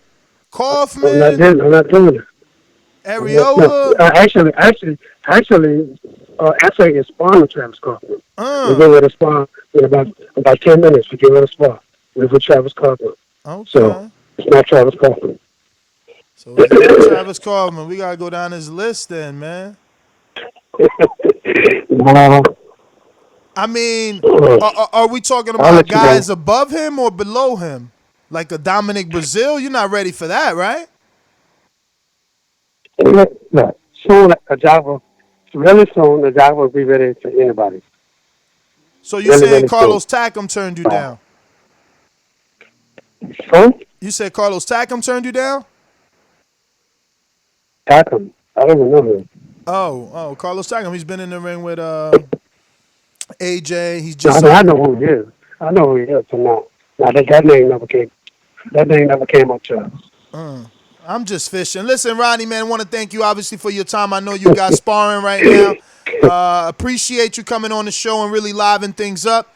Always appreciate your time. Can't wait to get you back on. Good luck next week, obviously, with FA. Okay, man. I'll see you in New York when I get there next week. All right, brother. Take it easy. There you have it, ladies and gentlemen. Ronnie Shields, world-renowned trainer. And we definitely appreciate his time, man, and coming on the show and, just talking some boxing with us. You know, a lot of people in the chat like, oh, Ness, that went sideways or you're never going to get him on. It's like, why? Why? You know what I mean? Like, you guys always expect me to act or feel a certain way, man. I think you need to check your own feelings. Like, why? I'm going to continue to get more interviews, bro, and ask those same questions, man. Everyone is entitled to their opinion, and you never know what their opinion can do. You know, all these questions were asked of AJ, you know, so it's no different now for people to present these same questions to Wilder. You know, people wanted AJ to fire McCracken. Now people want Wilder to fire JD's, you know. So, look, it's no different. People wanted AJ to take a tune-up. I specifically wanted AJ to take a tune-up. And now, you know, people want Wilder to take a tune-up, you know. I specifically said things like, I don't think I said that, but we've definitely heard that on this show about, if AJ's team puts him right into the rematch with a guy that beat him so bad they don't care about him. Like, and now you guys are saying that about Wilder. Like, all this is the same, man. It's coming full circle, you know. Karma, you know, nothing, you know, nothing more, nothing less. But if you're watching this on YouTube, don't forget to hit that thumbs up button. It helps with the visibility of the show. It helps us grow. It helps us continue to get these big name guests like Ronnie Shields. I do apologize to all my Skype listeners. Blog Talk went down slightly, and we had to obviously use Skype as the backup line to continue the interview with the world-renowned Ronnie Shields, trainer of so many other heavyweights throughout his day. So we just want to thank Ronnie Shields. Don't forget, we're going to be in Texas on Saturday for Border Wars. Border Wars, you don't know what it is, check it out at ThaBoxingVoice.com/Border Wars. We're going back out to the callers. And let's see here. We got Triple Rang CYP. What it do? Talk to me. Yeah. For one, y'all ain't got to believe nothing I say because, you know, y'all know so much more about the Wilder camp than me. But my man Ronnie Shields has a history with Jay Diaz, and it's not a good one. So don't expect that man to ever say anything positive about Wilder or his camp. And also, I'd like to say, hey, man, Ronnie, if you're still listening, why don't you have FA be his tune-up? How about that? You could train him with all your skills and magnificence. Put FA in there with Wilder, and I bet you Wilder kills that man. I bet you throwing the towel in. But yeah, CYP, so. what don't you like that he said? Hey, I'm not going into that, dog. Like I say, it's personal. I know about it. I'm not telling your callers. Your callers think I'm a liar. They think yeah, I but we don't. No sense. We don't want Fuck you to listen. Chill. Don't curse. Don't please, worry about please, it. I'm not speaking curse. on him no more. Please, I'm not speaking on no haters no more. I'm gonna do me. I pay. I pay my bill. I'm gonna say what the fuck I want from now on. Yeah, but I'm please don't curse. I'm not even coming on here catering to them. I'm not catering to no haters. Y'all believe what y'all want. Believe that 45 pounds on your back for 15 minutes won't drain your legs. Believe that. Believe that a man who tells the truth all the time is a liar, but a man who snorts coke doesn't. He tells the truth. Because my man Fury never... Cut it. So, yeah, listen, guys, please try not to curse, man. Please try not to curse, right? Like, this is how I earn my living, and I'm here, I'm doing it every day, you can let two slip, but damn, not a full sentence, man. I mean, they really cracking down on that, and, we still don't know why they flagged that video with Lomachenko and Teofimo Lopez. For 7 days, they suspended us, and all they said was harmful and abusive content. So, if y'all could just chill, just so that y'all could be able to talk and I could be able to talk, and we don't get shut down and have to resort to the backup channel. One or two curses, is cool, but full blown sentence, I'm pretty sure we're gonna get smacked down with. So, yeah, man. Look out is all I'm asking. Let's see, we're going out to California. Info Joe, what up? Good morning. Mr. Info Joe. This portion of the show we call In the Mr. Know, Info Joe. presented by my brother.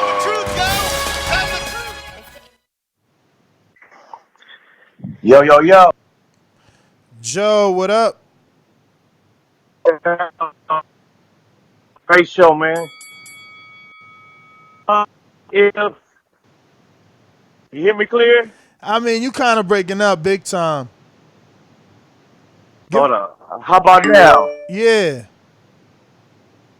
No, I was saying yesterday, if he fired Breland because he wanted a new set of eyes for technical purposes, I agree.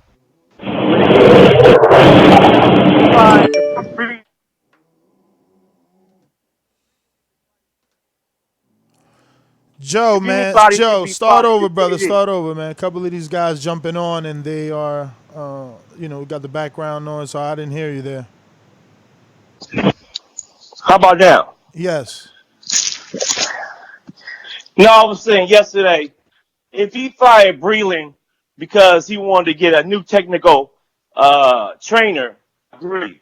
But if he fired Breland because he threw in the towel, he was wrong. Breland was looking at it in real time. His ear was busted. He didn't know the extent of his damages at that time. And I was running to the phone. Forgive me. That's why I'm breathing so bad. I ran outside. But he's wrong. Joe, man, your connection is horrible, brother. We got to keep it moving. We're going out to Jay, Colorado. Talk to me.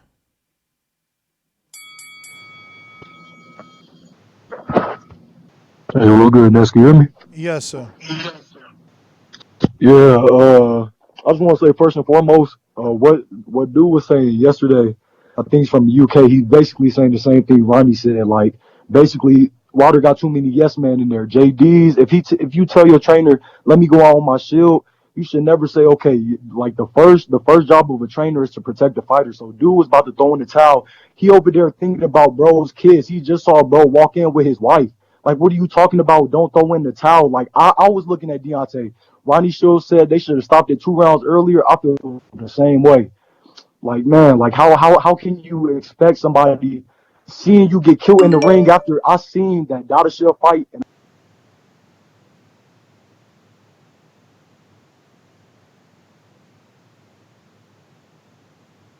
Jay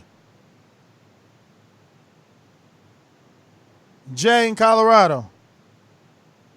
If somebody muted him, somebody muted me. yeah, we not Somebody muted me, Daz. we not going to Skype then, man. I'm gonna just hang up on y'all. I ain't got time for that. Y'all can't keep doing that to them callers. Y'all gonna have to figure that out amongst yourselves. But yeah, man. Let me get to Dominic in Seattle, man. Too many Mr. PB sensitive people, man. ThaBoxingvoice.com.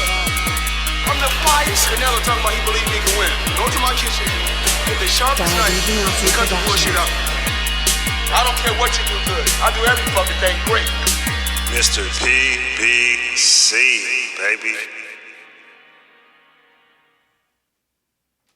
Yo, TVB, what's good? What up? I like everything that's going on right now because it makes boxing beautiful. But let's keep it real and let's keep it 100. Deontay Wilder needs to get out that neighborhood and out that camp, and he needs to go stay somewhere. I would say go to a new camp in California or Las Vegas and just stay there. Leave your family in Alabama, leave them with $1 million. Stop talking about, you having sex before camp, during camp, before the fight, in the locker room. All that stuff needs to stop. I like what's his name was saying, but a lot of it was kind of bogus. He's going to take the rematch. He's a grown man. Anthony Joshua did the same thing. Anything can happen. If this dude comes back and beat him, that's like a Rocky movie shit to me. I mean, he beat the dude who's been boxing since he was 13-3. Who knows when this dude starts boxing? But you beat him with that style. Anything can happen, man. 6 months, anything can happen. And we can't, throw dirt on top of Deontay Wilder. Anything can happen. You ain't no professional boxer. All y'all are callers. That's my call.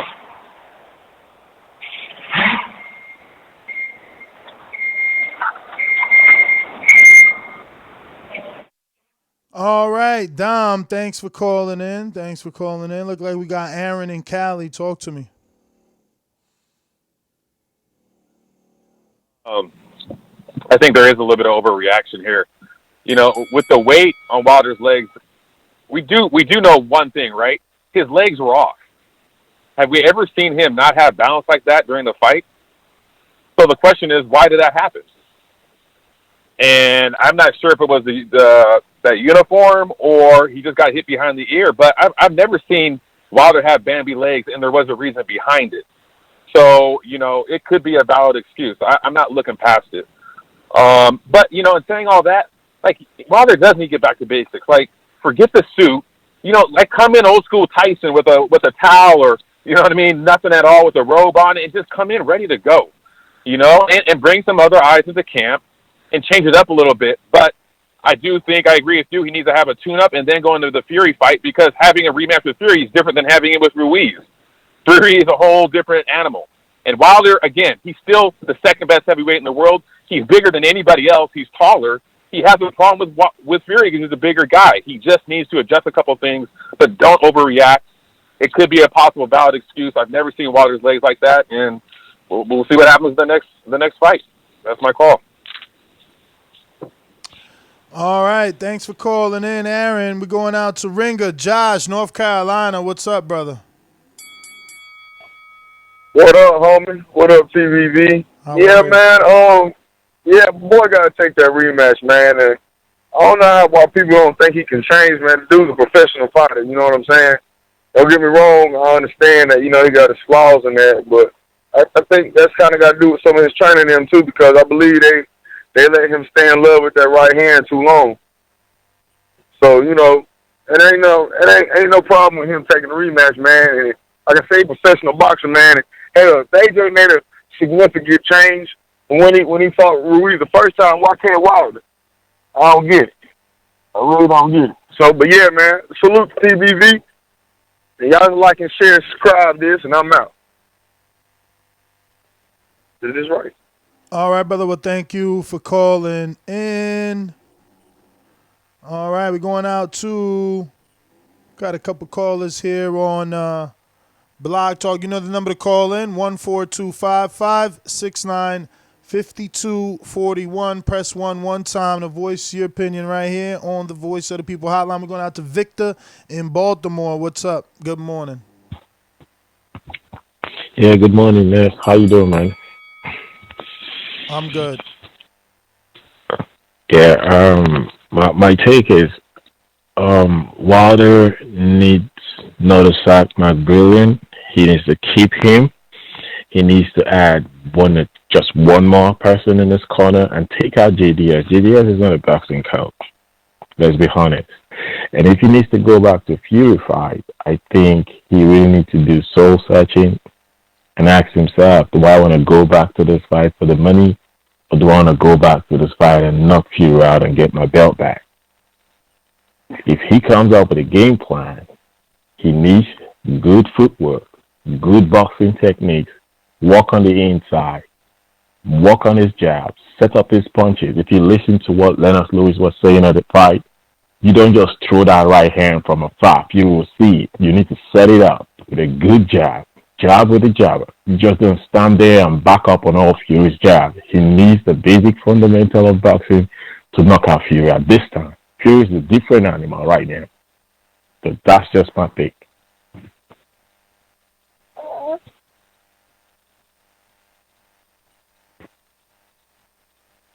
All right, brother. Thank you for calling in.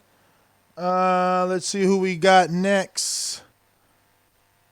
Flying Solo, Dolo, Scarface, No Manolo. We're going to Joe in Denver. Nope, that's not Joe in Denver. That is Jay in Colorado. Well, good enough. You hear me? We hear you.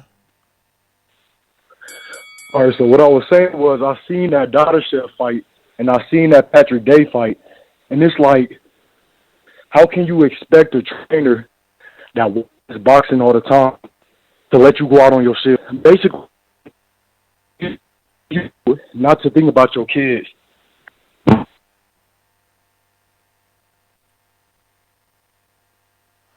All right. Well, Jay, no one muted you that time, buddy. You have a bad signal in Colorado.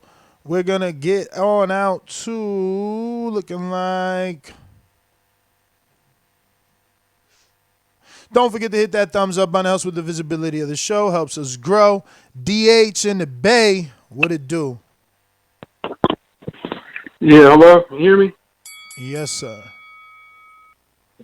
Yeah, I want to see the third fight. I'm not convinced that's the end. I think people are just tripping. I don't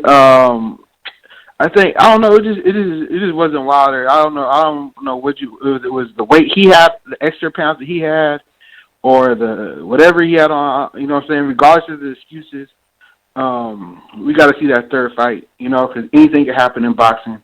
But my question to you, Ness, is you was at the Wilder camp.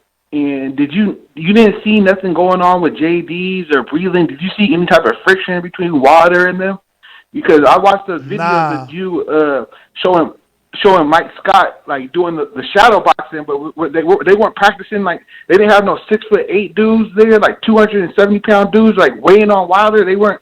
You know what I'm saying? Like I mean, Malik Scott was like 300 pounds, champ. But that is but what I'm saying your is time, Jay. You know, to get more, you're gonna need that boomerang. But thank you for calling in. We're going out to Frankie in the UK. What up, Frankie? Hello, Frankie. I'm gonna restart that clock for me. Can you just tell all your fellow Brits how it is that you called into the show? Because people are asking me, but you know you're from over there, so how do you physically do it? You just got to press +1, right? Can you hear me? Yeah, I hear you clearly. You don't hear me? Oh, sorry, it's Reese, man. It's not Frankie. Shit, my bad. That's why. You just gotta press +1, and then plus the 425, 565. The numbers right there. Just do a +1. Yeah. Perfect. Perfect. You got it. My view is Wilder made an excuse on boxing scene, which a report just came out today saying how it was the ref's fault because he was allowing Fury to hit him on the back and stuff. And I think, there's one too many excuses, and I think that it's more of a mental battle now with Wilder, and he should handle his defeat mentally before going back into the rematch. I think Adam Booth should be added to his training team as a technical coach. Look for more of a European coach who can technically give him the tools so that when he goes back with Fury, he's got that power, but he's also got that technical ability. And that's my call. All right, Frankie. Excuse me, Reese. Shit. Reese, thank you for calling in. We're going out to Brandon, Cincinnati.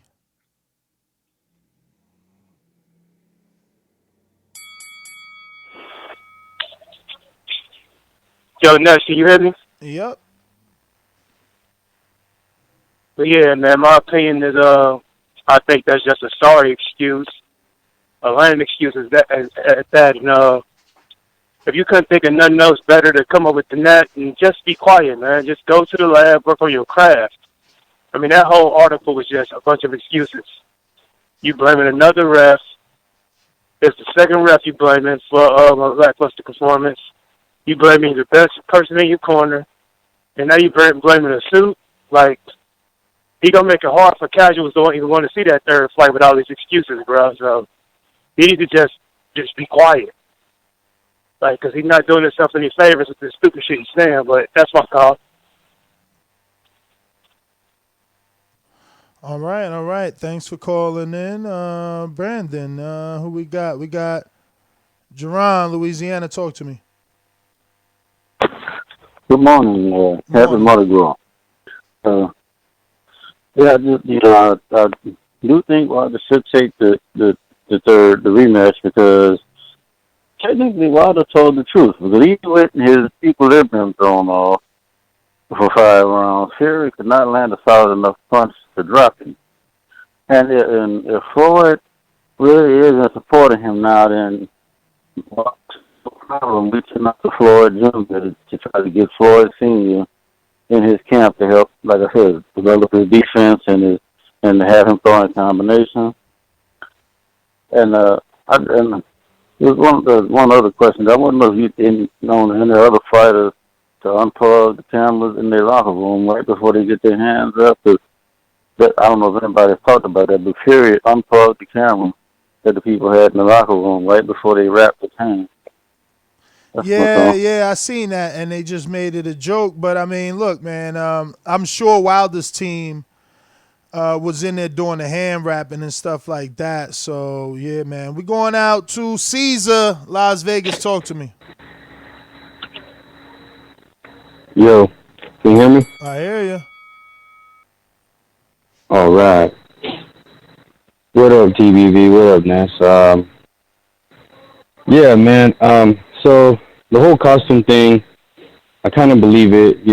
Maybe some people will be like, "Oh, he's stupid, just buying the excuse," but kind of believe it. And another thing, Andre Ward mentioned when Deontay Wilder was in the locker room, he was just pacing back and forth, right?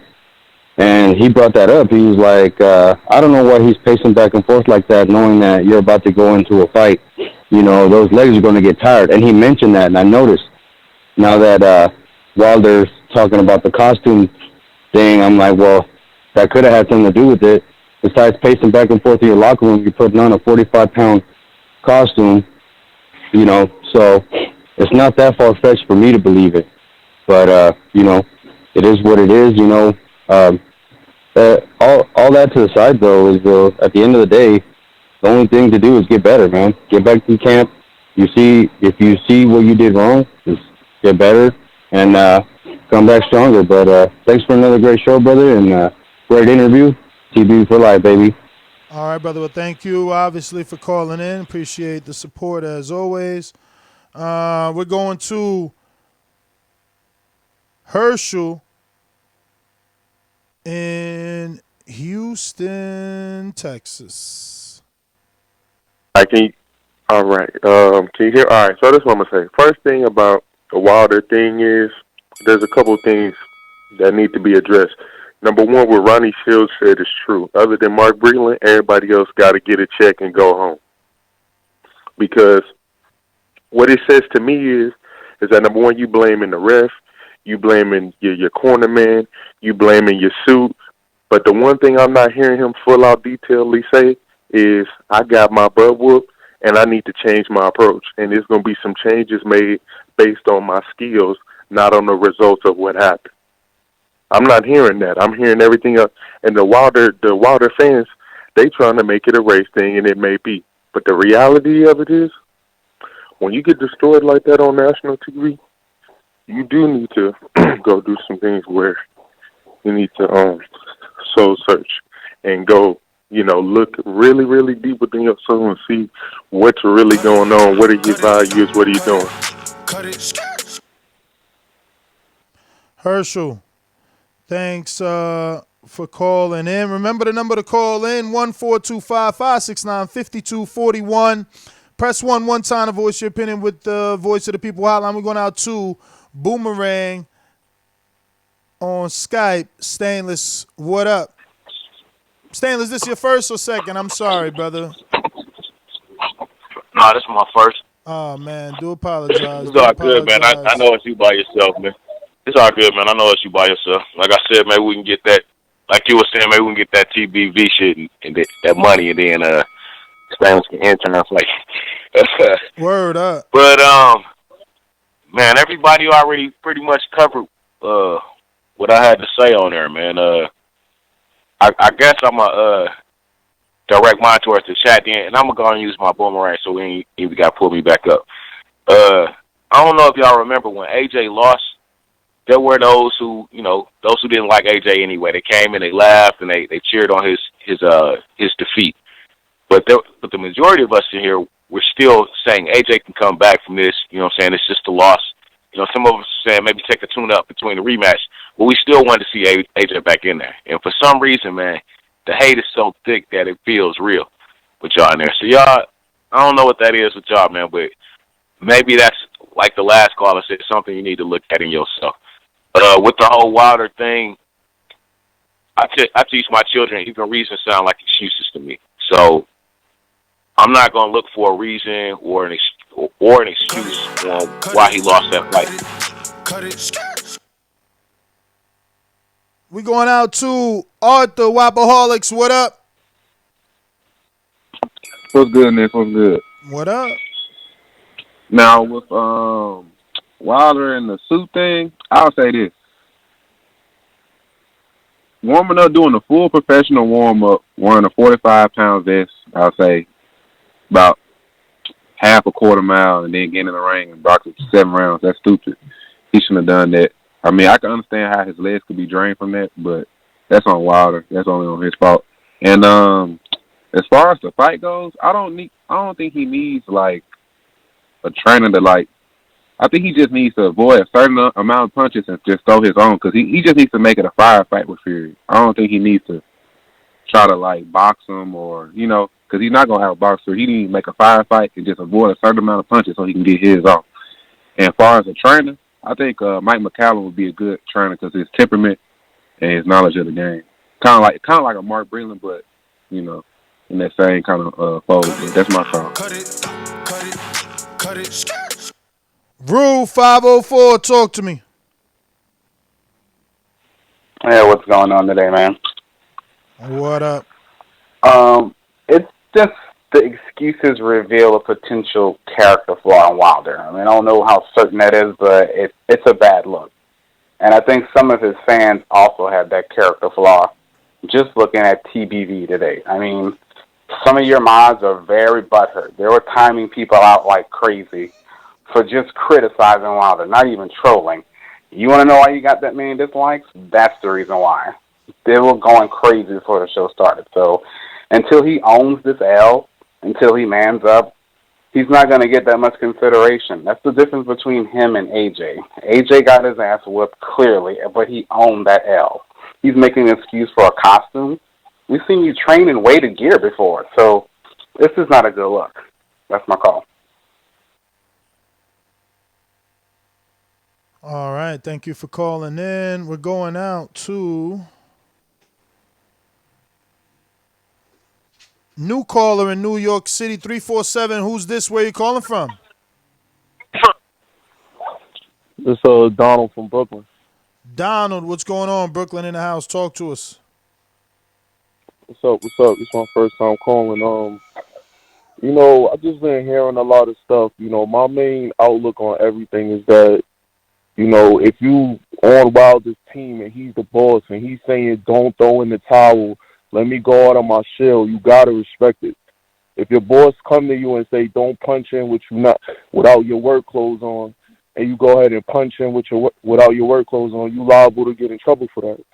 So why couldn't his trainer, why couldn't he respect it and just not throw in the towel? He said he want to go on his shell. If you was okay with it when he told you it, you got to respect it during the fight. That's how I look at it. That's my call.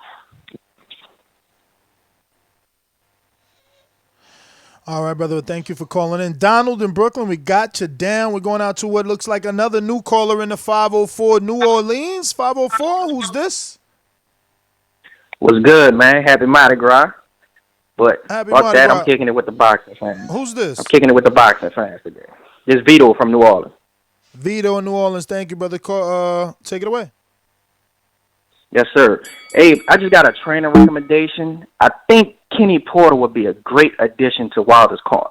He could work on his footwork, the in and out movements. He could work on roughhouse tactics. I mean, he just need to take this time, go get his mind together, because that's the first hurdle. You got to get your mind together first, because he took a beating. Second of all, you got to come back, work on your skills. He'd do that, maybe he could get his belts back, bring them back to the U.S. But peace out, happy Mardi Gras to y'all. To all the boxing fans, we took an L. We'll be back.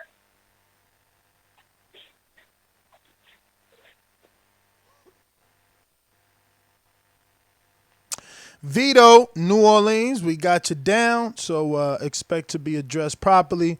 We're going out to alumni listener in Florida. You got Deontay Wilder, who's one of the craziest heavyweight knockout artists ever. I mean, that guy has preposterous power. 90 seconds. Yo, Ness, what up, champ? Can you hear me? Yes, sir. How are you, brother? Good, man. Appreciate you coming to me, man. I appreciate you going to the alumni recently, too, man, with all these crazy amount of callers on and stuff, you know what I mean? Somebody kicked me off there on Skype over there tripping. Someone blog talk. I haven't used this in a minute. But yeah, I just want to say, man, listen, I'm in a construction type trade. I got a heavy tool bag. I use a lot of extension ladders, a lot of ladders. My tool bag is a backpack because it's easier for me to do my job, get up and down ladders and whatnot. It's about a 40, 45-pound bag. I weigh it all the time. Sometimes it's more depending on what I got to do. That shit's heavy, man. It is heavy. It weighs my legs down. It hurts my back. I have to wear it quite a bit. And like I said, I go up and down ladders. Now, again, I'm not a professional athlete, so I wouldn't expect myself to be in the type of shape Wilder's in. But I just can understand what he's saying. I don't think he should have said it, though. I do think he should have just kept it to himself.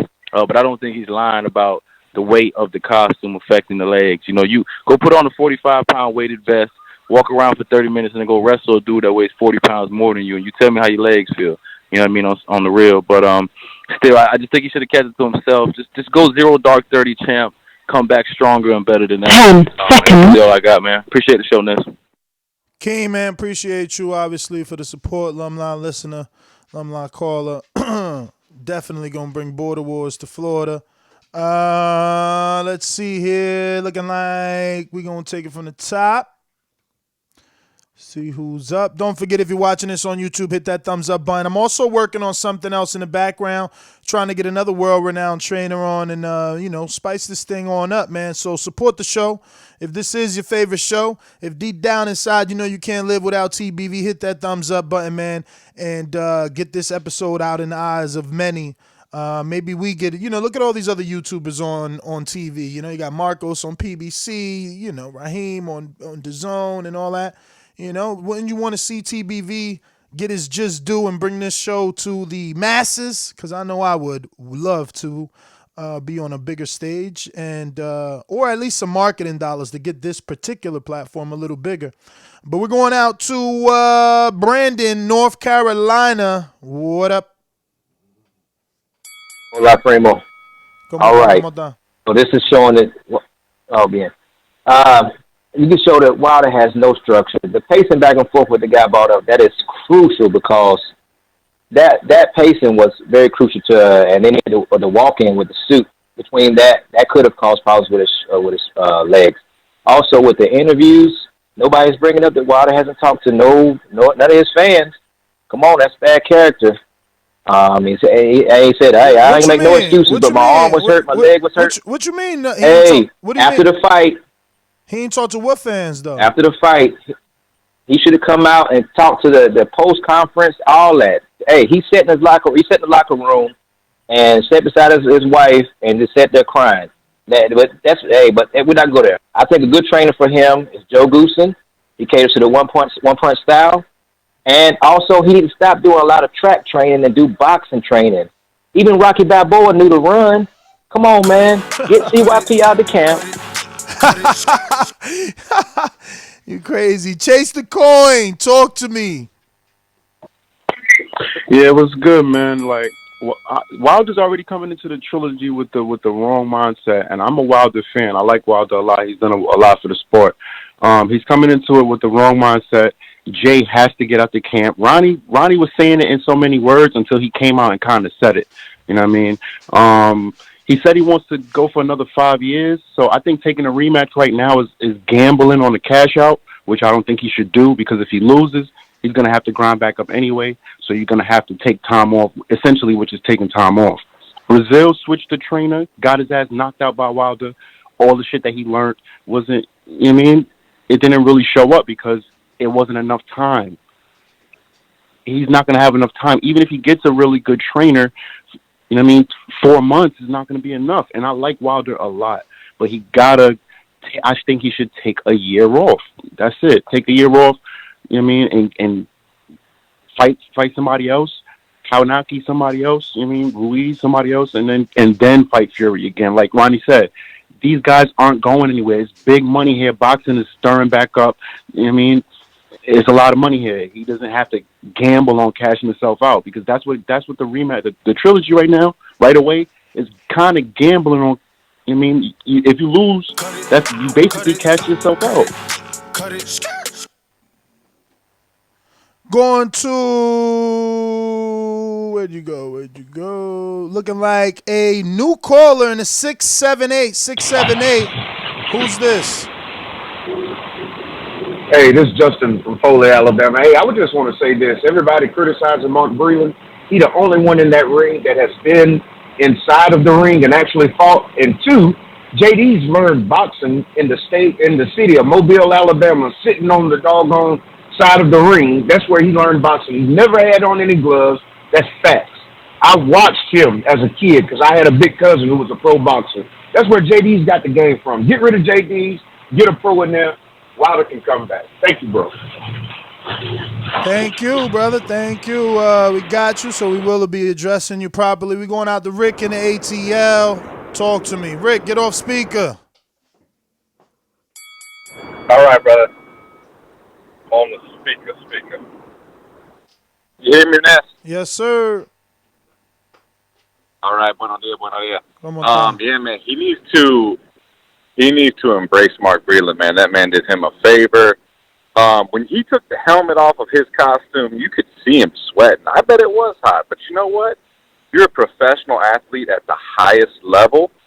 If you were tired late in the fight because of that, okay, but you lost from the start. I ate crow on you. Unfortunately, he looked really bad. Fury was very impressive. And I just think Fury's got his number. He didn't fight well on the inside. He didn't fight well going backwards. Definitely needs to tune up. I think going straight into the Fury fight is just a bad idea. So, all right, man, that's my call. Appreciate it. Holla back. Rick, man, thanks for calling in. We're going out to Marcos, Oregon. What up? How you guys doing? I just wanted to. I've been hearing a lot of to me, a personal opinion, I've never seen Wilder imbalanced. The way he throws, the way he looks, he always looked awkward. So I don't see what he can change in the rematch. All I can see is playing out the same way. I feel like the weight thing is a bunch of excuses, and we just got to see for what it is. He was just a one trick fighter. Relying on his power. I don't see him turning around with a new trainer. I just feel like he's too used to fighting that way. I just seen a couple amateur fights on him too, and he just always relied on that power. So that was my call. That's what it is. You can't. It's hard to straighten up a cricket root. You know what I mean? So that's my call, man. Y'all have a good one. All right, brother. Well, thank you for calling in. Marcos in Oregon. We're going out to new caller in the 256. 256. Who's this? DC from Huntsville, Alabama. DC, good morning. How are you, brother? Pretty good, man. How's it going? All good, brother. All good. Yeah, man. How many minutes I got? You got one. All right, okay then. Yeah, man. He in the big leagues now. He fighting with the elite boxers, so he really gonna have to change some things. One, he said he didn't jog. He needs to start jogging. He needs to do road work because that helps with 5 things. It helps with meditation, balance, strengthen legs, endurance, and it helps his mentality. 2, he shouldn't have gained weight. That affected his blood circulation, and that was the reason that he was gassed out after the second round. 3, he has to avoid sex. He got to avoid ejaculating, busting nuts. I know his wife looked bad, but at the end of the day, you got to do what you got to do. 4, one of the mentors that I suggest that he should have is Lennox Lewis, because the whole time he was boxing, Lennox Lewis was critiquing every little thing he was doing during the fight. And that's all I got to say, man. All right, champ. Thanks for calling in. DC, Alabama. Thank you. We're going out to Sid in Florida. Talk to me. Hey, what up, Ness? I'm going to start off real quick by saying everybody liked the video this time and every time. I'm looking at it like this. If we're going to go off everything Wilder said, then fuck it. You don't need no new training. You don't need nothing. You saying like, fuck it. Third fight already happening, so it's going to be what it's going to be. We'll see the true third fight. And the last thing I wanted to cover, everybody on Skype, y'all remember that Nest Controller show. And if y'all keep doing all this muting people out and all of that stuff, we ain't going to be able to even go on that platform no more. It's just going to be used for the people that call in and special guests. So if y'all really care about the channel, cut this stuff out, man. We all grown here, man. But that's all I got, Ness. Nah, man. Somebody definitely, mad and protecting Wilder. Like Jay from Colorado was saying something, and whoever was there couldn't take it, so they muted him. And it's just like, come on, they've been doing that a lot. I heard Steve say he got muted, and it's just like, all right, you guys are abusing that platform. I'm only going there to allow, more access and make it easier for people to call in. Don't have to, waste data minutes and stuff on yourselves. But minutes are free these days, man, and you can't mute anyone on Blog Talk. So we'll just keep it there. We're going to keep going down these phone lines. We got hella callers, man, hella callers. So just deal with us. We're getting everybody. It's looking like a new caller in the 929. Who's this? Yeah. Hello. My name is Richie. Richie, where are you calling in from? From New York. New York. Queens? Nah. Harlem. All right, Richie, talk to us, brother. Yeah, the only thing, in my opinion, what I think he definitely needs a new coach. And the 2 coaches that I can see getting the job done for him, he needs a coach like a Robert Garcia or like a this guy that just helped Sean Porter, Barry Hunter, because he could easily dog be out. He shouldn't be fighting off of the back foot. If he starts, putting a lot of pressure on the body, like doing a lot of body work, like Mexican style, he'll tear Fury up. All right. Harlem. Richie, man, thanks for calling in. We're going out to Coach Mitty, UK. What up? Yo, nice. Mitty. And everyone, how you doing? All good, brother, all good. So, quick one for me. I'm not one to shit on fighters. Hopefully Deontay can just, go to vacation, regroup, refocus, come back and decides what he wants to do. If he wants to do a rematch, like he says, it's all good. I understand that. I actually think that jumping into the rematch is his opportunity to reclaim a bargaining chip that is lost, right? So I don't think that a lot of people will want to jump into a fight with Deontay if he doesn't bring anything to the table in terms of belts, because he's still a dangerous fighter. No matter how one-dimensional we think he is, it still puts people KO, right? So some of the other fighters will obviously avoid that kind of issue and definitely try to lowball him in terms of the offers. As far as the costume and everything else, obviously I think it's an excuse, but people say whatever they feel they have to say when they're in some kind of emotional ways. I think you should just relax, don't talk so much, do a little bit of interviews to the press, but don't try to give too much immediate reaction, because sometimes you say the wrong type of things, even if that's how you feel, it looks bad. And as far as the coach is concerned, definitely I agree with what most people said. I think Breland did the right thing, and I actually don't think that he's the one that should get fired, because Deontay is a huge personality, but when you're in a boxing camp, the coach, you employ him, that's true, he works for you, but when you're in the gym and when you're in the ring, he's the one that is the boss. He's the one that comes up with a game plan. In the ring, he's the one that makes the decision.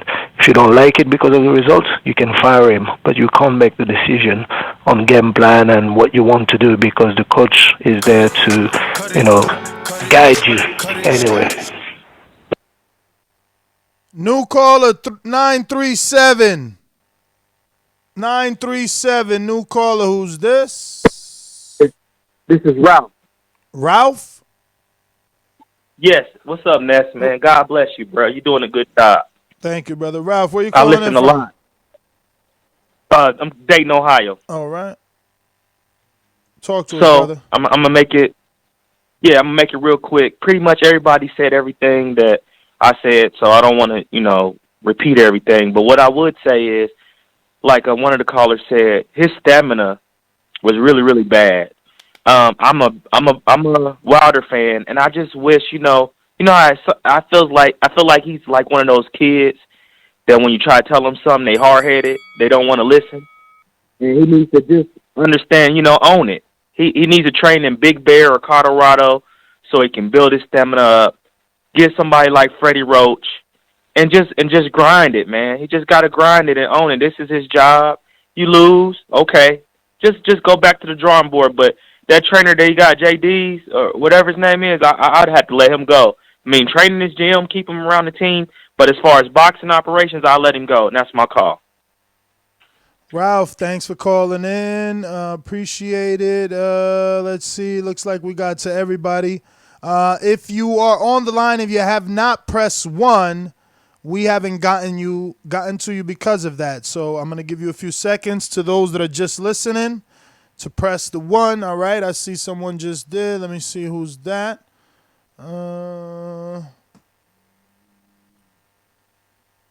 Looks like a new caller. All right. Let's see.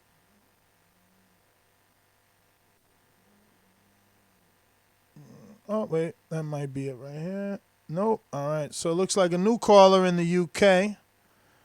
444-786. Who's this? Nice. It's Osiris. Cyrus, what's up?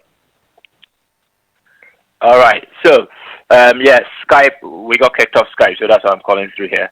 So yeah, those people who are muting Skype, saw your head out. This is not on. We're all adults. We don't need this bullshit. First point about costume. I'm really surprised Wilder said that. He would have tried that costume on in rehearsal. So if it was too heavy, he would have known. So that excuse is just terrible, right? Second point I want to make. After the fight, Wilder said he had a leg injury in training camp or something. So the point is, which one is it? Is it the costume or the leg injury in training camp? Wilder needs to sort his head out. Third point I want to raise, if Wilder had died in the ring, what are we going to be saying? Are we going to be saying it's Drayden's fault? Is the trainer's fault for not throwing in the towel? Ness, you've got his number. Maybe you should text him and ask him that question. And lastly, maybe he needs to be reminded to shut up, not talk so much, because he's making himself an embarrassment. That's my call. Well, all right. Thank you for calling in. And I guess expressing your opinion. We're going to New Jersey, 609. Who's this? Hello? Yes. How are you? Hi, I'm doing fine. My name is Mary, and this is the first time I'm calling. So my take on the whole Wilder and Fury fight is the fact that I'm not paying attention to the excuses that he gave Wilder, but I do understand, but I don't think it should have been announced like a few callers said. His corner actually did do the right thing in the sense of throwing in the right towel. But he does need a new trainer to be more vocal with him, and he also needs more training. He's a heavy hitter, but his technique is off. He needs more strategy. He needs to build up his speed, lose a little bit more weight, and he should be okay. But it's something that's not going to happen overnight. So he needs time off, and he just needs to take a break.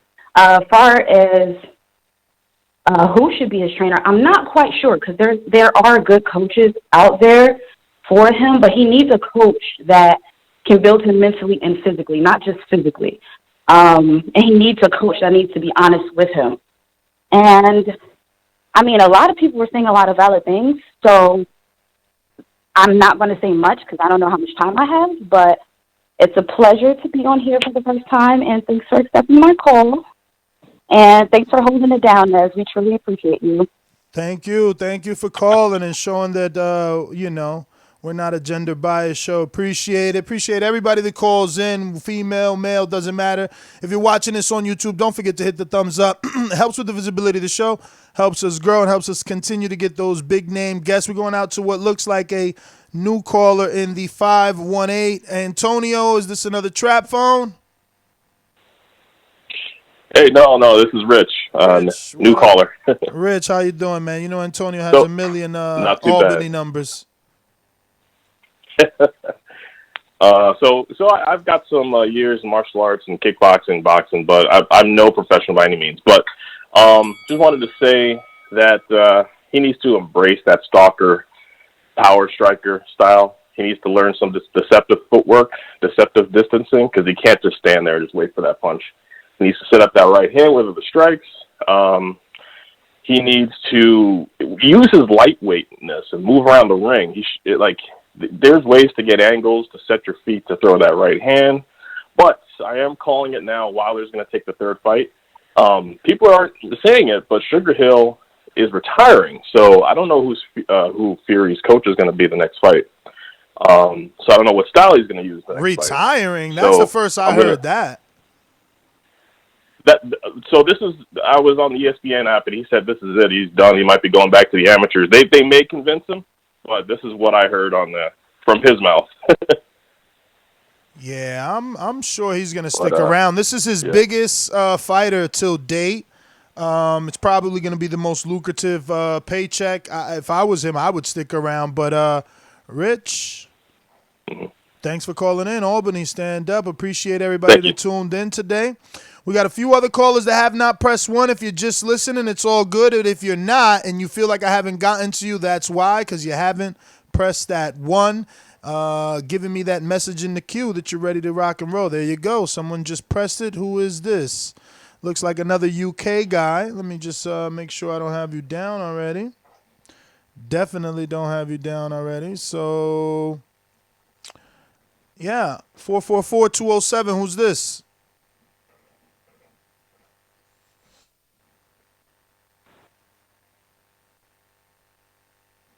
$444-207. Who's this? All right, looking like we lost him. Are you there, buddy? You might need to unmute yourself, maybe. All right. Well, that looks like everybody then. Thank you, everybody, for tuning in. If you are watching this on YouTube, present, past, doesn't matter. Helps with the visibility of the show for you to hit that thumbs up button. You could go a step further. Drop us a 5-star review on iTunes. And you could take that even a step further and sign up to Patreon and join us on Patreon, helping support that we stick around here multiple times a day for as long as we do. I'm still working on another guest, man, so if it can happen, I will let you guys know. But, yeah, man, I want to get a few trainers on and get their thoughts on some of this information that's being put out. But, yeah, man, peace.